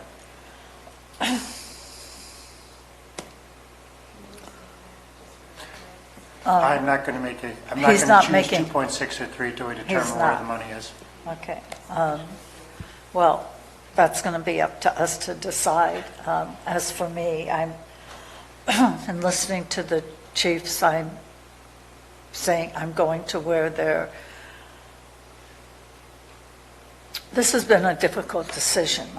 Part of me wants to say, yeah, I support it. The other part is, this is not necessarily a good business decision on behalf of what I feel is my fiduciary responsibility to the county. So it isn't so much where we pull it from, because in the end, the general fund's going to have to backfill. However, if this is not repaid, and the conditions of the agreement between the county and the JPA. So I would want us to stipulate conditions for their repayment. I would like to see the fire districts, boards, the respective districts assume some responsibility in the guaranteeing of the loan to the JPA. I understand the fire districts are in terrible shape. I also understand we've had 2 that just recently lost their elections. I know Murphy's has tried several times and has lost. We have a JPA that really has no financial backings per se, and there's needs to be in some form, some kind of guarantee to the county that there will be some repayment, versus the fact that we have a lot of respect for our fire districts. And so that part of me says there has to be some guarantees built into the loan agreement between the county and the JPA. Otherwise, I cannot support this. So, and looking at what the options are, we could possibly tap into general fund monies, or, as we had mentioned earlier, tap into some of the PG&E settlement funds, and or some combination of general fund, non-general fund monies. That's my position. Mr. Earl or Krista, I know I don't want to keep beating this up for another 4 or 5 hours. The board needs to make a decision. Do you have a recommendation? There's 2 parts to this. One, of course, would be where we pull the funds to do this. The second part, from my perspective, would be how you would see the loan agreement developed. Well, Madam Chair, this is one of the areas that, frankly, I defer to the board to make policy level decisions. The options are to consider either some combination of restricted accounts, which we've talked about would be RIMS, potentially RIMS and or benefit basin funds, or a combination with potentially PG&E funds or out of the general fund contingency. And, frankly, I think it's up to the board to make the decision. I appreciate that they'd like to defer to staff, but we've provided several different options, and we'll go with whatever the decision of the board is for us to move forward. Okay, thank you. Mr. Mills? Yeah, so that we can reach some type of an agreement, I will settle back to the 2.6 million number. That way we've got 3 board members that agree to 2.6 million. The next question then is that where does the money come from? I know we've got $1 million roughly in the PG&E money. And speaking with our Public Works Director, I know that there's probably $500,000 in the Copper Benefit Basin. There might be another $500,000 in Valley Springs Benefit Basin. Or we would look at possibility of just pulling the remainder from the RIM if it's not obligated or won't be obligated in the near future.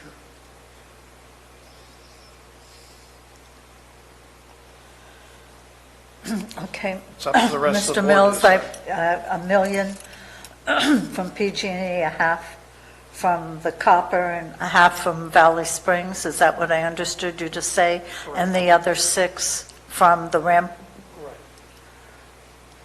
All right, thank you. Let's see if we can get to some consensus on this. Okay, that's a good starting point. Mr. Tuffanelli?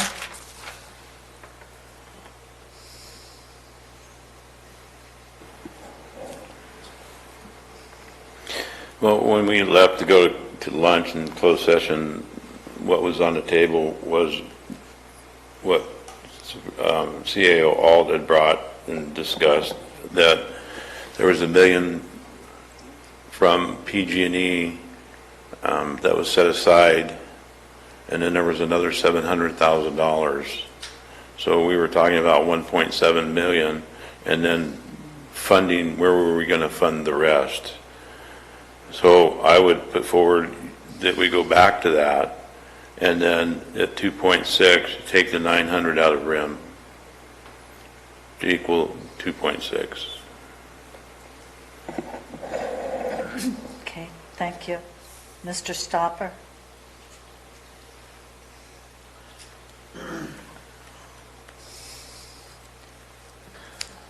I'll pass for now.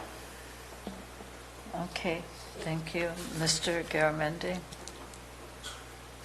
Well, I do find, sorry, as I've mentioned to you guys before, I do find it a bit ironic to be picking PG&E's pocket on 5-year anniversary of the Butte fire. But here we are. So we're going to assume that we're not going to get audited by the Office of Inspector General despite their letters and threats. So we could put forward $1 million there. We could take the $700,000, which we're keeping in reserve for future disasters, for cash flow, which we spoke about earlier today. I guess we're taking that out too. RIM, I'm not going to support RIM. I heard earlier Copper and Valley Springs, and you two serve on the Mountain Valley JPA, so I'm for those funds, and I'd want some guarantees. I'd want some, we need to talk about bonds, or I know that's been mentioned before. We just going to make this completely insecure? If we go and decide we're going to start using, if we don't use these funds, and we don't feel legally comfortable doing that, we should talk about general fund contingencies. And if we talk about that, we're talking about fellow employees' jobs. Things go bad. So we got a lot of things to figure out. So to your question, Madam Chair, 2.6, Copper Basin, Valley Springs Basin, and a little bit of PG&E to round it out. I'll say, but Copper is $500,000, Valley Springs is $500,000, and where do you get the 0.6? That other from PG&E? Those are going to come out of PG&E disaster budgets, despite the fact that we talked about the need to keep those for cash flow purposes several hours ago. They're now on the table, apparently. Got it. So I'll Okay, go with that thank you. too. Mr. Stopper, do you?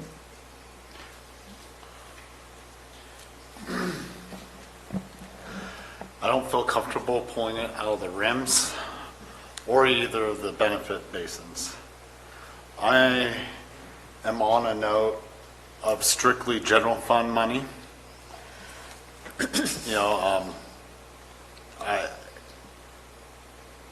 I also, this is going to be a hard decision because honestly, I don't see it there. I don't see the availability at this point.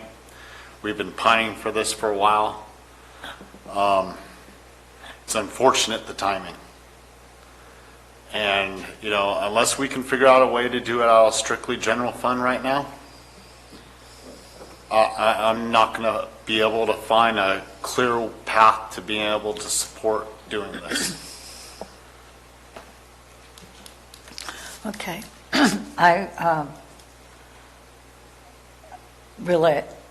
can't believe I'm saying this. I'm sort of supporting where Mr. Mills is. I believe we need to leave the 700 or 600, whatever, in the PG&E fund, take out of the two to take the million, to borrow the million, but not to touch the other. And half from the copper, $500,000 copper, $500,000 Valley Springs, the balance from the rim. With the conditions, we're all agreement that it's 2.6. Going on what Chief Rohrbach said, they will find other ways to make this happen. Let's put that in their pocket to do that. And I also believe there needs to be some security versus just a straight unsecured loan, whether that takes a commitment for the respective fire districts or it takes a bond or some other permutation. So there's two of us. So we're all somewhat, except for Supervisor Stopper, in agreement on the $1 million from PG&E. You didn't, ma'am. Pardon? You didn't ask us for agreement. You asked us what number we would go with. I'm not committed I'm not committed to this right now. I have a lot of questions about this. Okay, well, And I think we need... I think we figured out that we can. Now we have to figure out if it's wise. We keep coming back to that question. We've come back to it several times, and I'm told, that's what I'm hearing is the board wants to go with helping the fire districts. So if we take Supervisor Garamendi's question that he brought up early this morning, or even yesterday, is this a wise decision to make? Should we be making this decision to do this? And Mr. Mills had said yes. I thought Mr. Tuffanelli had said yes. Mr. Stopper had said yes. So I said yes with caveats. And I'll go with the majority board, but I got a lot of caveats. Okay. All right. Let's discuss them.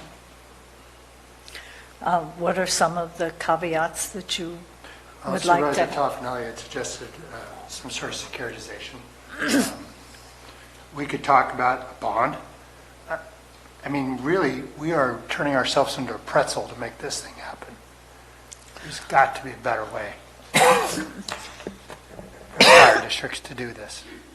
I mean, we're putting at risk county employees' jobs. We don't know what's going to happen in a few months. We don't know what's going to happen next week. We don't know what happens tomorrow at lunch. We've got a lot of questions out there, and we're taking $3 million off the table. I haven't seen a formal opinion on whether this is even legal. I think it may be. But these are big risks. There is a risk, correct. Mr. Garamendi, you've brought this up before, and I keep coming back to it with the board. And the board has continually said, yes, we want to do this. Now, okay, that's a yes. I'm not sure where Mr. Stopper is. I mean, it depends on where we get the funding. The second is we have we're at 2.6 collectively, I've heard that. So now we're at the part of, Okay. what are the caveats, which I mentioned what mine were. You know what, I'm going to go with Ben, and I guess I'm not in support of this, unless it's just general fund. I don't want to get us in some sort of legal morass. So So if we're going They'll- to take they'll- the money's going to hurt. So if we take the money, it goes all from general fund. If we You want decide to it do that. all from general fund. Mr. Mills? Trying to reach some consensus here, I'm hearing that, that a portion of the money from the benefit basins, the RIM, and the PG&E money seems to be a consensus. And, there's three of us that agree at least to that. What other conditions we want to place on it, I think that's the next step. If we've reached a consensus there, what is the next step? What conditions does the board feel that they need to have? And understand that this money is not going to be immediately needed. This is somewhere down the road, or it might not be needed at all. So we may be spending a whole lot of time discussing something. Okay, well, we already know they might not be awarded the contract. Right. Okay, so So- that's fine. But we're going under the assumption that they might be. They need to go into that meeting of the Mountain Valleys with letter of credit or whatever it is. I Gary can tell us. So that's where we are on that portion. And the fact that they might or might not need the money at once, that's going to be their decision. We are making a financial commitment to them. At what point they're going to need the money will be their decision. And whether they do a draw on it or they want, 170,000 or they want 2 million after the contract's awarded, that's up to them. That's not our decision. Our only decision is we are guaranteeing you a loan of $2.6 million. Madam Chair, I brought up the letter of credit in the first discussion with the fire chiefs, and I think that's probably the simplest way to do this. But we have to have some type of an agreement in principle as to what does that entail, and I think that's really where we need to go. That's fine. So if we want to give staff direction to develop a letter of agreement between the county and the JPA, I'm asking you, what is it that you want in that letter of agreement? I mean, Supervisor Garamendi's already said he wants some caveats. I have mentioned that I did too. I would agree that there is a necessity for the boards to sign off on this so that they clearly understand financial obligation. Secondly, it might be the need for a bond, just to assure that it, in essence, keeps the financial structure straight. So those are, if you want one issue, let's discuss whether or not we want their boards to all agree. So we need to give enough information to staff so they can negotiate with the JPA. I mean, my feeling is if the JPA cannot come up with some kind of guarantees of some sort, like a bond, let's say, then for me, I've become a no vote. I cannot support 2.6 million unsecured in any way. I mean, that's where I'm coming from. Supervisor Toffanelli?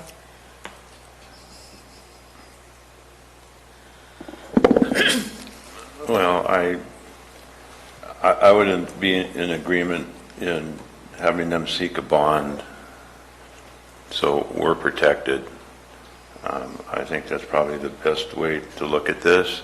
I'm a little concerned about Supervisor Garamendi's comments about if this money is coming from outside the general fund, although the $1 million from PG&E is considered general fund, but we put that aside. How this has to do with employees' jobs. It's not like we're taking and saying we're going to take $3 million from the contingencies or the general fund reserve.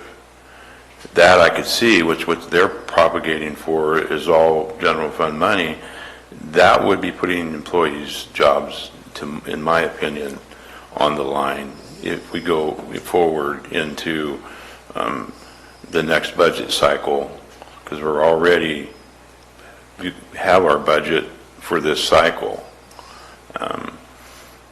But that being said, I would like to see them seek a bond and get a bond, so at least we're protected. If something happens after that, then we have it secured to where what we extended, whether it's at that time 1 million, 2 million, whatever, 2.6, that we have the bond that we can fall back and get paid, and then they have the situation where they have to deal with the bonding company. That's what I would look at. Okay. Mr. Stopper. This is not the first time I've been on the smaller side, and won't be the last. A bond agreement from all the members of the JPA on their obligation.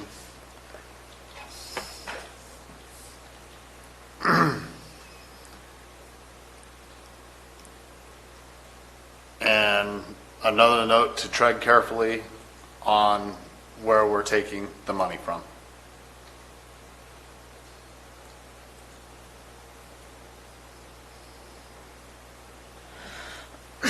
Okay, Mr. Garamendi, did you have any conditions that you would want? This whole thing is nuts. I know you've said that. I'll keep yes. saying it till this is done, since we've spent multiple hours on this. Yeah, I have concerns about where the money comes from, as Ben said. I also agree with the bond, JPA agreeing, but I think we're putting in a poison pill in this agreement because I don't think they're going to be able to do these things. So are we wasting their time as we've just wasted ours? I don't know. We'll find out. That's the risk. That's the risk.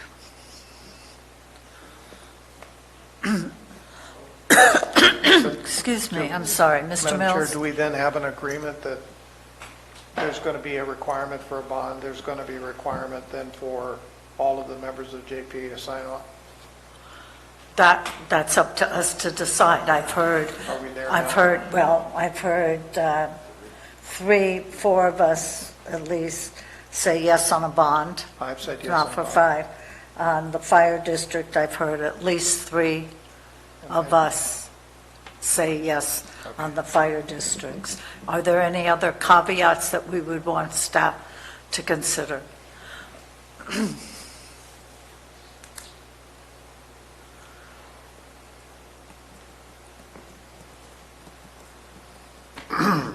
I think anything else I could bring up on it would be regular terms of a contract moving forward that I think that council would put in to protect us regardless of who we're doing, how we're doing it. I mean, I don't think there's anything over and above beyond that off the top of my head personally. I would just say this, requiring them to get a bond is going to require their boards to sign off in order to get that bond, because that's what the bonding agency is going to want. So it may be I think to pursue and get the bond itself would be the more prudent thing, other than getting them to sign off on all their boards. They're going to have to do that anyway to get the bond. Okay, all right. I think we've discussed this long enough. I'm going to repeat back what I think I'm hearing us somewhat collectively say, at least the majority, minority board. Okay, Mr. Alt, the amount that the board is willing to loan to the JPA's 2.6. As part of the condition of the loan, we would like a bond, and we're leaving it up to staff to maybe negotiate maybe what the value of the bond would be. I'm assuming it would be to cover what our loan is. The fire districts to sign off. The question would be, if some of the fire districts choose not to, what would that look like? So I think that's why the bond is particularly important. The key thing is where the funds are coming from. Two of the supervisors have said they want it all coming from general fund. 3 of the supervisors have said $500,000 from Valley Springs Benefit Basin, $500,000 from the Copper Benefit Basin, 600 from the Rim, and $1 million from PG&E fund. The reality is, whatever happens, the general fund's going to be held accountable for it. So that's the risk that the board is committing to. Did I forget anything? Madam Chair, respectfully, I would suggest that what we haven't done yet is, I understand that you just gave direction, but it's an action item. And so not having an action be stated and seconded and then a motion taken on it, we wouldn't be able to go forward. Well, Sarah, do you see it any different way? I mean, this is,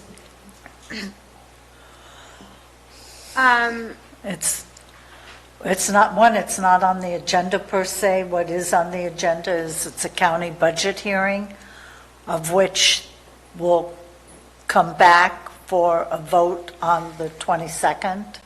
I believe it's on the agenda. It is. Respectfully, Madam Chair, there is an agenda item to receive a presentation. Oh, from yesterday. I'm looking at today's. I do. So, just so that I'm clear, will this be coming? Will whatever agreement, I guess, that staff comes up with come back to the board for approval at a subsequent meeting? Is that your thought, Madam Chair? No, I mean, I'd like to wrap this one up now, and I think in fairness to the JPA, they need to know so they can get to work on their application to Mountain Valleys. So can I take a yesterday item and bring it forward? Excuse me. I do, if I'm not mistaken, Madam Chair, the item was continued until after the budget hearings item. So yes, that item actually. Yeah, we have it as item 4 today. So do we have, we've sort of been mixing it up and discussing it as part of the budget hearing. Right, because obviously, should the board decide to loan the money, it would be. So what I'm going to be doing is taking item 4, moving it up, and then we've got to get to item 2 and 3. Is that acceptable?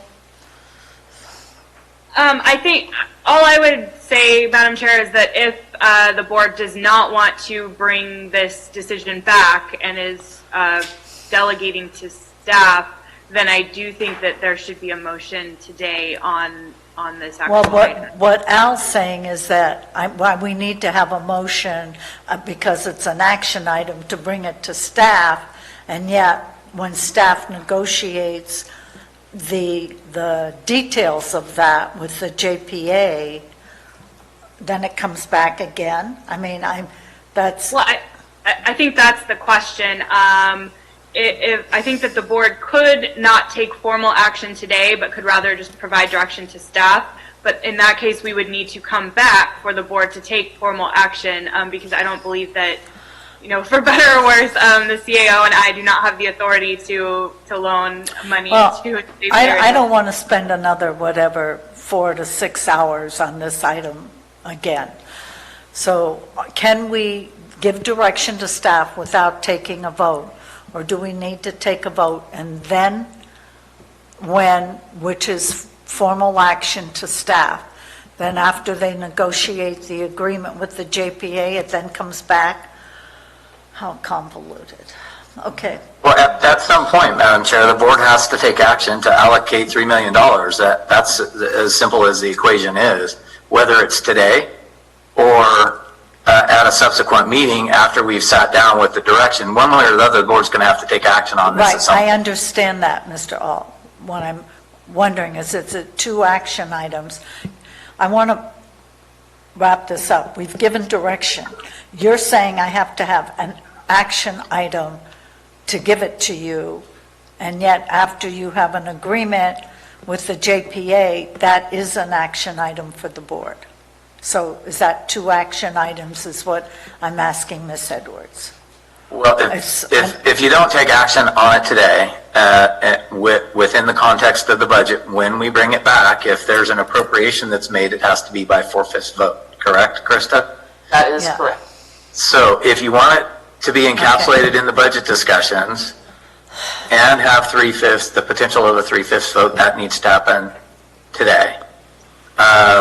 I would always suggest, particularly in an agreement like this, that we bring it back to the board, and whatever resolution or MOU or agreement we negotiate with the JPA on behalf of the board, that the board ultimately takes action on that.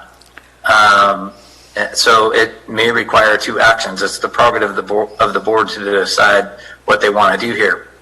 Quite frankly, part of why I'm asking you to be able to summarize it in what a motion would be is because I didn't hear clear direction. I heard some board members want and other board members want. Okay, that's my fault. I apologize for that. I will be real clear. If I'm not, I'm sure my colleagues will tell me. Will you be making the motion with it, Madam Chair? Oh, yeah, I'll make the motion the second, and I'll take the vote. Okay. The board is saying 2.6. The board is saying, in the negotiations with the JPA, we would like a bond. We would like sign-off from the respective fire districts. The funding will come from $1 million from the PG&E account, $500,000 from Valley Springs benefit, $500,000 from the copper, $600,000 from the RIM. That was the financing portion, was 3-2 discussion. Madam Chair. The last point, I've got that clearly. Thank you, Madam Chair. I've written that all down. I heard 2 different things. I heard a loan and I heard a line of credit, and quite honestly, I don't want to speak for my colleagues, and I regularly acknowledge that I'm the lowest common denominator, but I have no idea what a line of credit is in the context Okay. of This a is public entity giving money. Okay, this is a loan from Calaveras County to the fire district's JPA.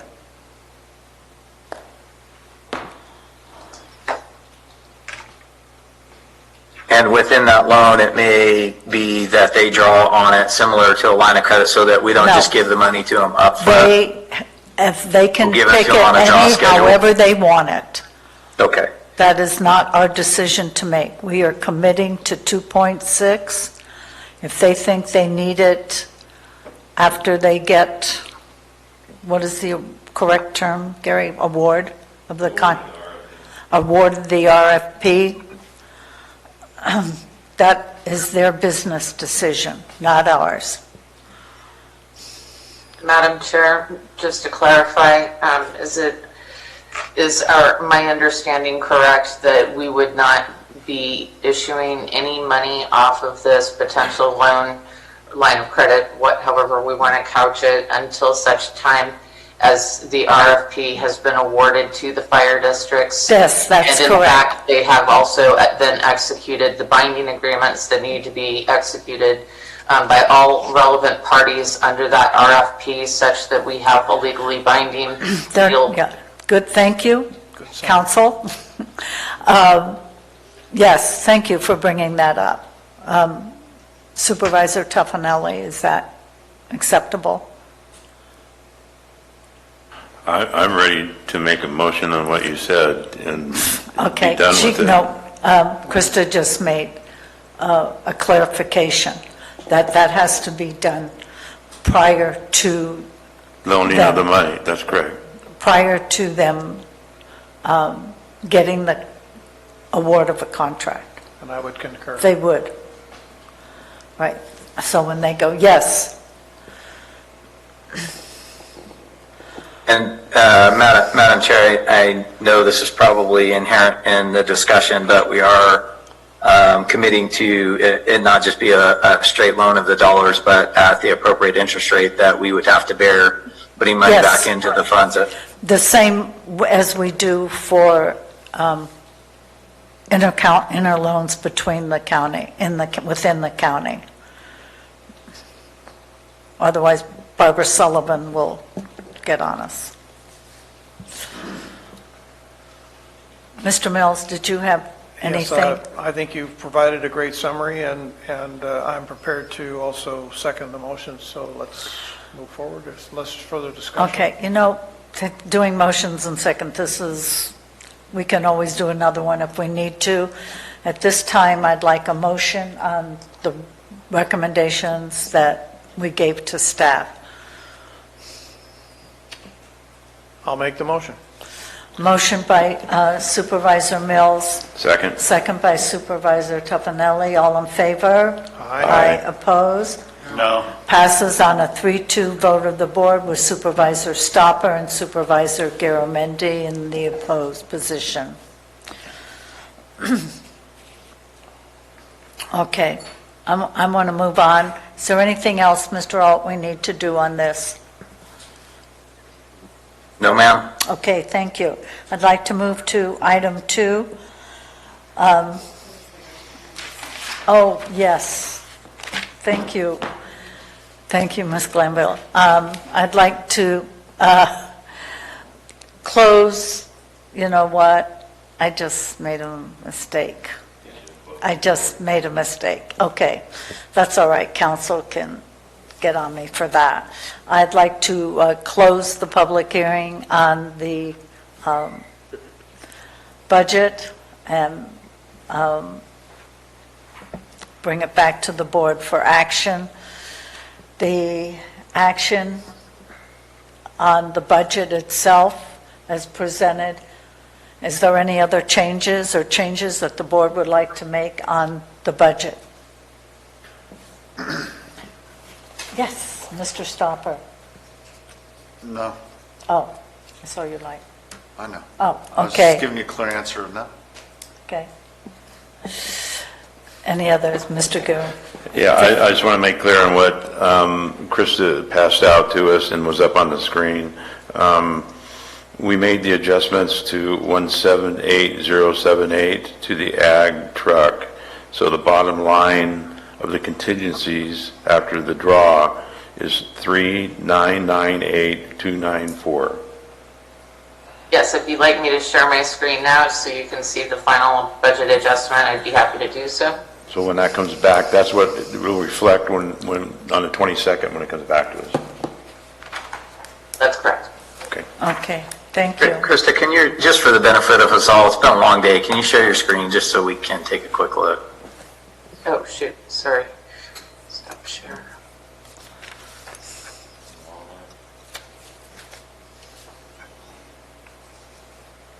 Okay, so I believe, this is the number that Supervisor Toffanelli was just referring to, which will be the contingencies after the $178,000 draw, which is reflected up here for the Ag Department, for the truck and the outfitting that was discussed during the budget hearings. And none of the other numbers have been have been amended on this page. Is that consistent as supervisors with your understanding of what changes were directed during these hearings? Yes. Okay. And actually, I should note, and perhaps we might break for a moment. However, Just a moment, Krista. Mr. Stopper? I get your total on the vehicle. Some of that was to be filled in, and you show it as a requested draw from contingencies here of 178,000, which isn't necessarily where it's all coming from. 50,000 of it, I believe, is what Supervisor Toffenali. Am I mistaken? No, we had the discussion, and CAO all brought up that he just as soon have it come from contingencies, and we deal with it at midterm because of those numbers. And Forgive me, I forgot that part of the conversation. We'll make sure to work with EMA to get that number down, and we'll make it clear. Thank you, Mr. Alt. Okay. So are you looking for a motion? Well, we should, Ask for public comments? no, well, we should, oh, yeah. Thank you, Robin. Do you want to briefly do item number 2? Or do you want, okay?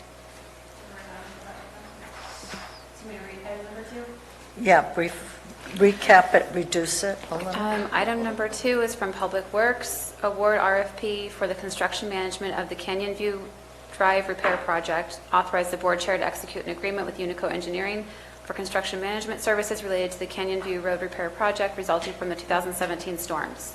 And authorize the auditor controller to process associated budget transfers, increasing budget appropriations for the construction management and construction of the Canyon View Drive Road Repair Project. Thank you. Are there any board questions or comments? Mr. Mills? I'm very confused because item 1 was an action item, and I didn't hear any option for public comment. Yeah, I did. Yeah, I did. There was? Before lunch, okay. So are we taking an action on item 1? The item will come back to the board on the 22nd For action at that time? for the action at that time. Thank you for the clarity. Thank you. Item number 2, is there any questions or comments from the board on that? Is there any public comment on item number 2? This is the Canyon View Drive Repair Project.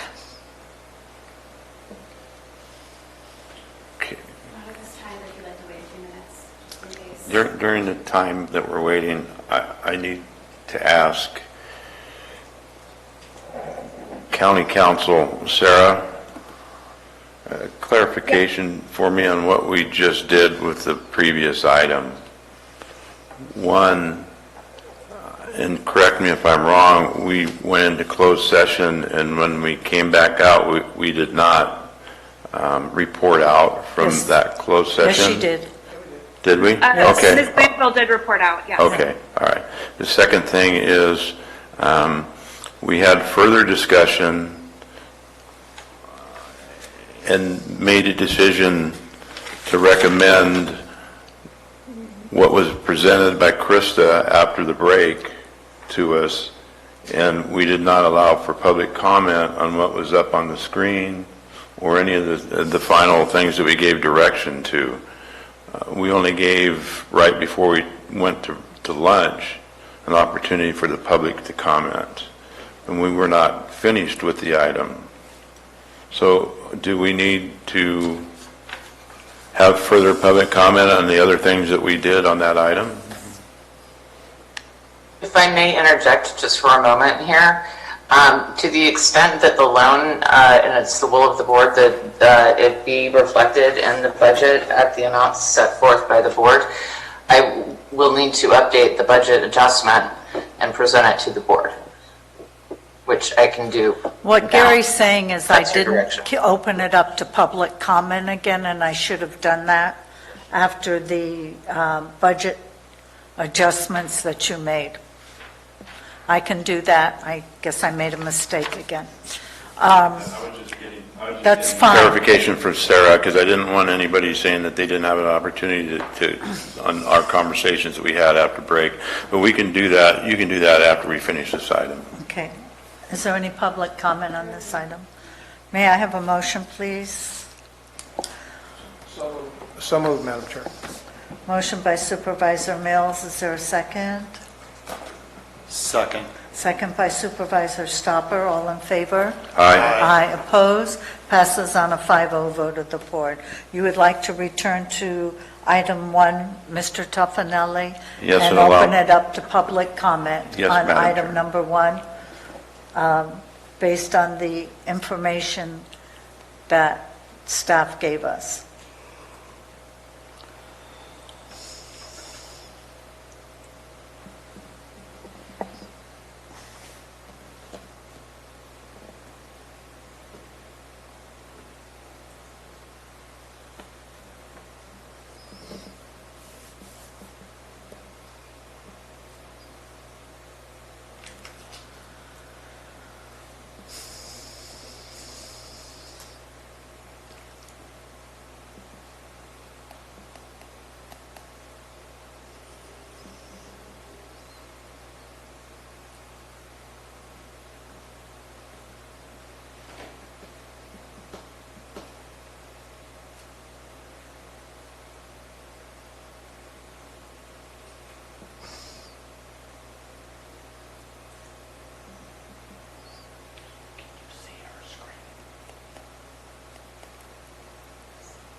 Okay, now I'll have to then repeat that no public comment, and I want to close the public hearing, bring it back to the board. Does the board have any comments they would like to make, additions or corrections to the final budget?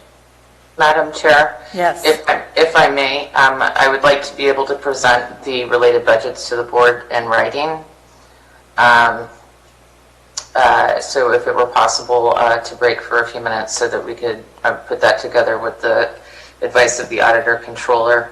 If the board direction is for this loan to be incorporated into the county budget, then we would need to properly be authorized for that. So then I have to open it up again, the public hearing, and then open it up to the public again. If you're going to present any information to us.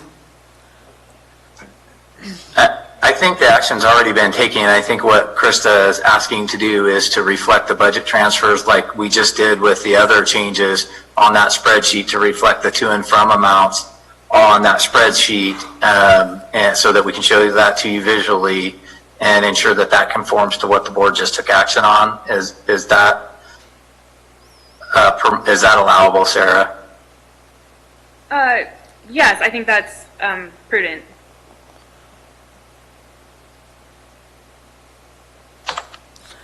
Okay, fine. I'm going to go ahead and do item number 3. And then we'll take a recess. Okay, item number 3, Ms. Glanville. Item number 3 is to award an RFP for the construction management of Gwynn Mine Road Repair Project and authorize the board chair to execute an agreement with Unico Engineering Incorporated for construction management services related to the Gwynn Mine Road Repair Project resulting from the 2017 storms. Authorize the auditor controller to process associated budget transfers, increasing the budget appropriations for the construction management and construction of the Gwynn Mine Road Repair Project. Are there any questions or comments from the board on this, Mr. Tuffanelli? Yeah, I do. I assume Josh is online. Mr. Pack? Yes, I am. I'm here. Thank you. Okay. Hey, Josh, I'm reading this, and it says that the contract is for $251,977.89, which you've attached that to this. But the request for the transfer is $646,672 because the cost of these projects are higher than anticipated. So this is just the Gwen Mine Road project? Maybe I'm reading something wrong here. Yeah, I'm not sure. I can circle back and get an answer to you offline, Supervisor. I'm not entirely sure why. I know that the two items were pulled and put after consent because of concerns that we were exceeding the original allocation in the budget. And so this was done so we can continue with the project, but then it can happen after the budget discussions. But I don't have an answer on why it was done that particular way right now. I'd be happy to circle around with you and get an answer with you offline if that's sufficient. Yeah, I just don't know why, and he attached the contract, and it's very clear he's going to do the work for $251,000, and yet what we're being asked to transfer out of RIM is $646.62. Yeah, I'm not Did entirely that include, was sure. I know that there's- I'm sorry, Mr. Pack. No, Was go that ahead. the construction that we approved last time, plus the management services? I don't have it in front of me what the construction was. Yeah, the construction, hold on, I have that in front of me. The construction for Gwyn Mine is for $919,000. So it is possible that the combination of both this and the other item were in excess, obviously in excess of what was budgeted, and one of the two needed to be done through a 4/5 vote. I'm not sure, again, I can circle back with my staff why it was this one and not necessarily the other one, the actual construction contract. But like I said, I'm happy. I know that we did exceed, and one of them had to go to the board to authorize the transfer. I'm just not sure why this one was pulled and not the other one. Okay, all right. I'll discuss it with you later. Okay. If you feel comfortable, this is correct. Yeah, what I can tell you is I can guarantee you what's correct is that the contracts for Unico and the previous one that the board has corrected, both of those are their correct amounts. They are their correct contracts. Okay.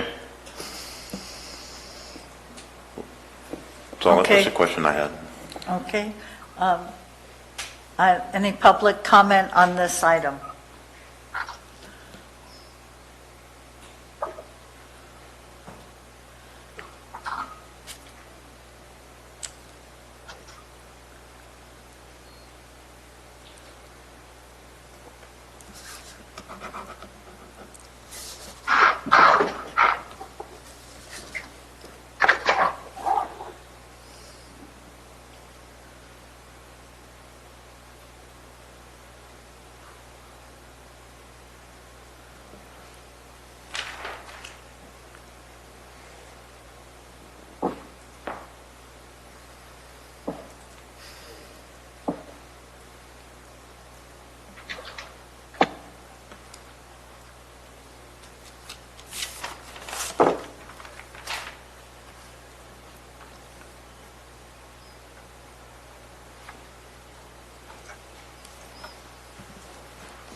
Okay, hearing no public comment, bring it back to the board.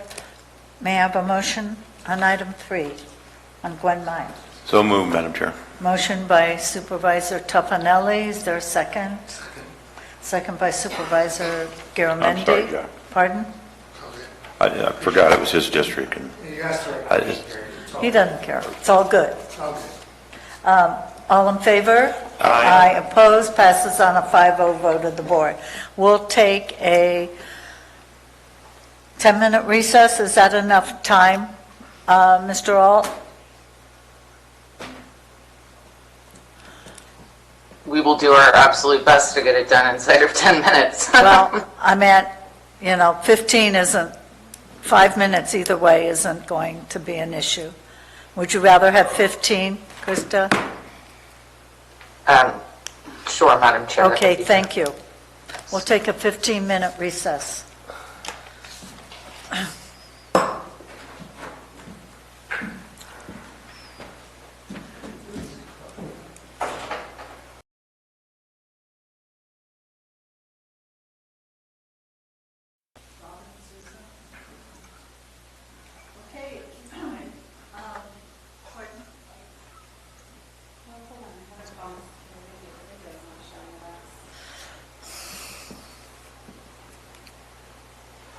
Okay?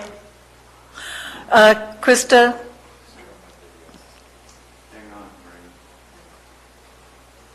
I am. I see it.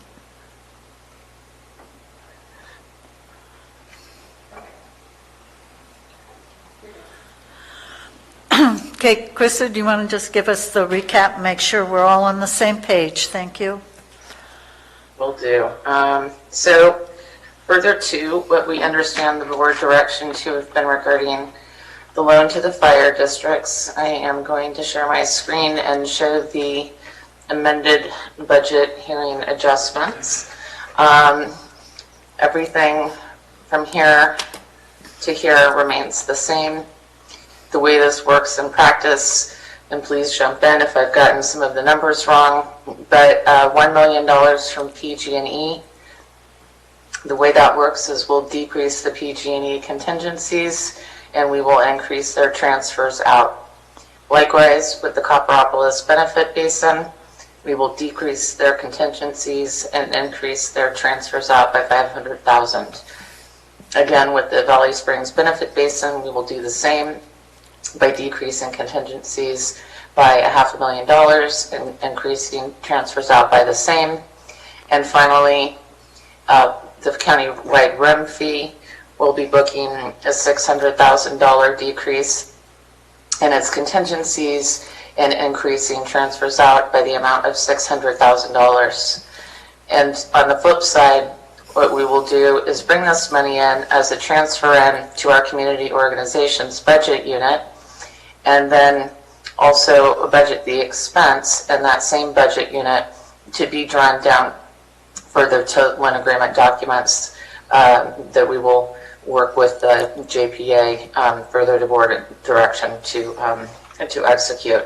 So just to scroll down to the entirety, then you see the position control list amendments, as well as the decrease to contingencies. Contingencies remain where they were before we made this final set of adjustments at just under $4 million. If anyone has any questions, please let me know. If anyone would like a hard copy of this budget transfer after the meeting or now, please let me know. Okay, thank you. Does the board have any questions on what's presented? Krista, can you email me a copy of that? Certainly. Krista, in fact, why don't you just email to all the board? Thank you. Yeah. Okay.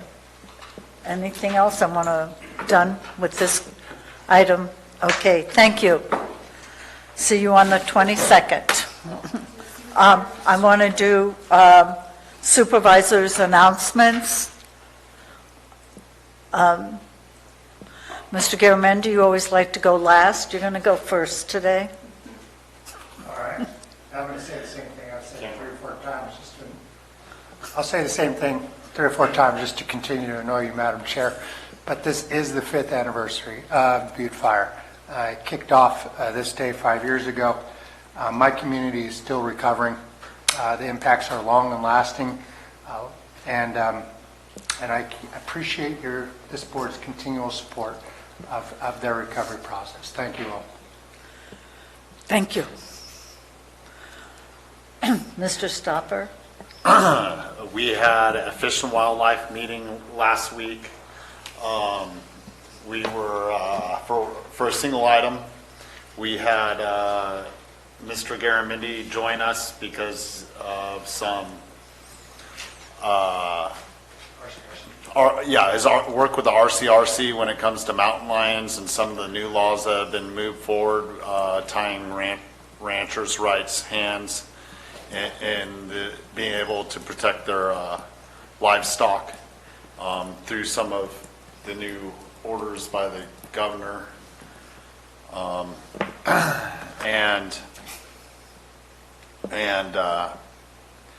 It was a good conversation.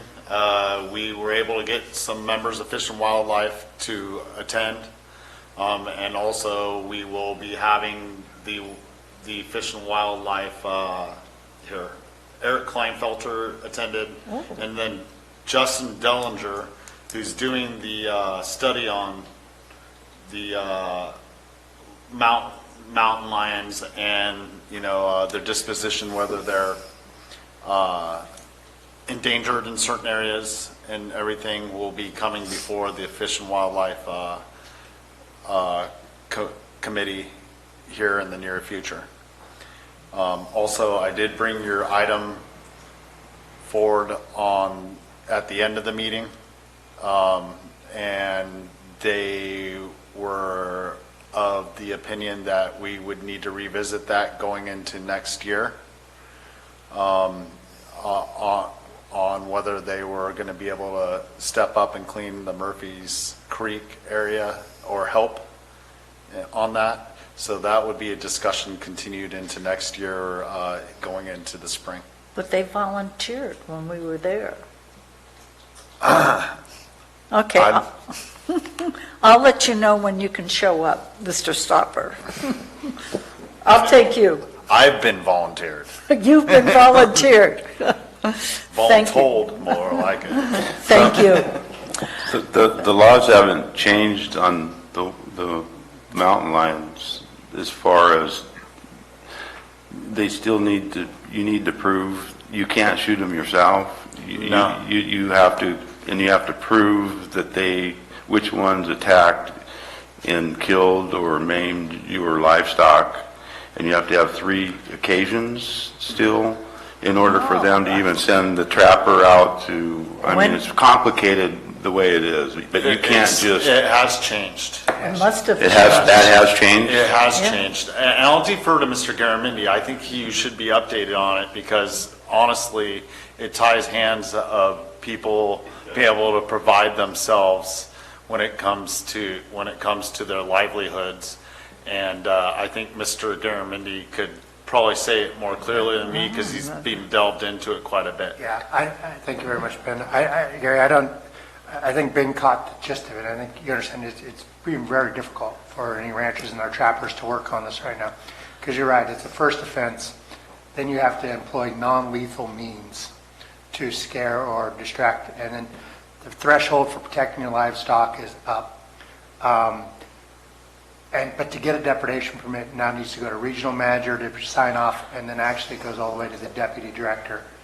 They get notified. And I will, to Fish and Game's credit, they were very open and accessible, including Stafford Lair, who's the deputy director, was very open with us.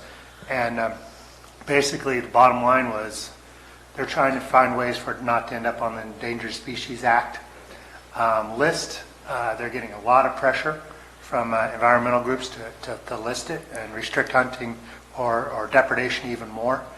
So they tried to find a place they could hold, and as he put it to me, it is what it is, and it's going to be the courts that are going to decide this.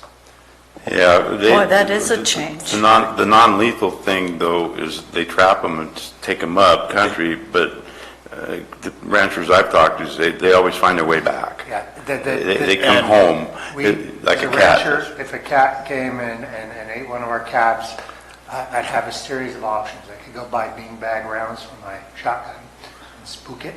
I could chase it with my quad. Lots of things, but it all has to be documented and qualified. And then, when it kills again, then I get to go ask again. And if I've done everything right, including lion-proof pen for the cattle. And you have to prove it's the same cat. You have to prove it's the same cat. And Walter Valenti and I have had many discussions about this. And we met with Kevin, and we met with Fish and Wildlife, and yeah, he's a very frustrated gentleman. I think Walt's got me on speed dial, so yeah. And then capture and release, there's other laws that Fish and Wildlife already have in the books, which officially say they can't do that. So there's a conflict within their own rules. That they cannot catch and release? Right. Yeah, it's very complicated. It used to be you get a deprivation permit from your local wildlife. Yeah, no, it's there's not going to. Wow, what a change! Look, the reality of the situation is most of the citizens of this state live in urban areas, and they think they're really cool big kitty cats, and they are really cool big kitty cats. They're just got perfect killing machines too. They got big claws. I mean, they are. They're awesome. It's just they don't with livestock.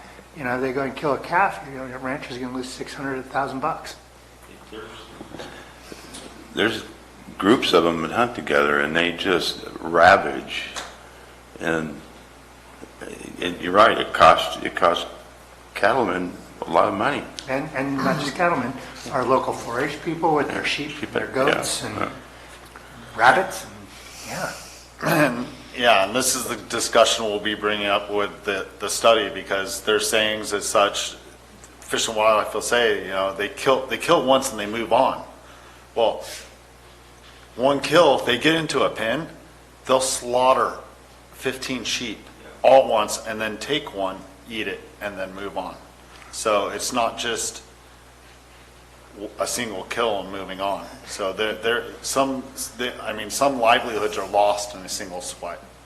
This meeting on the 23rd that Ben's putting on with the Zoom, you know, I encourage you all to listen to it. I mean, we're not all in it, but paying attention, it's pretty interesting stuff. It's kind of interesting. So could you send something out, or Ben, to let us know? Sure. Okay. Can I volunteer you to show up? You want to put me in a pen so a cat can get me. I know, I got it. We'll definitely forward you the date, Miss Calloway. Mr. Mills. Yeah, interesting weekend for Lake Tulloch, to some degree, a little bit out of control. And there were many people that reported to me that they literally packed up and went somewhere into the Bay Area because they just didn't want to put up with all the They're going. which was kind of an interesting concept. But no, even we may need to revisit the Title 20 and short-term vacation rentals because of some of the things that are going on down there.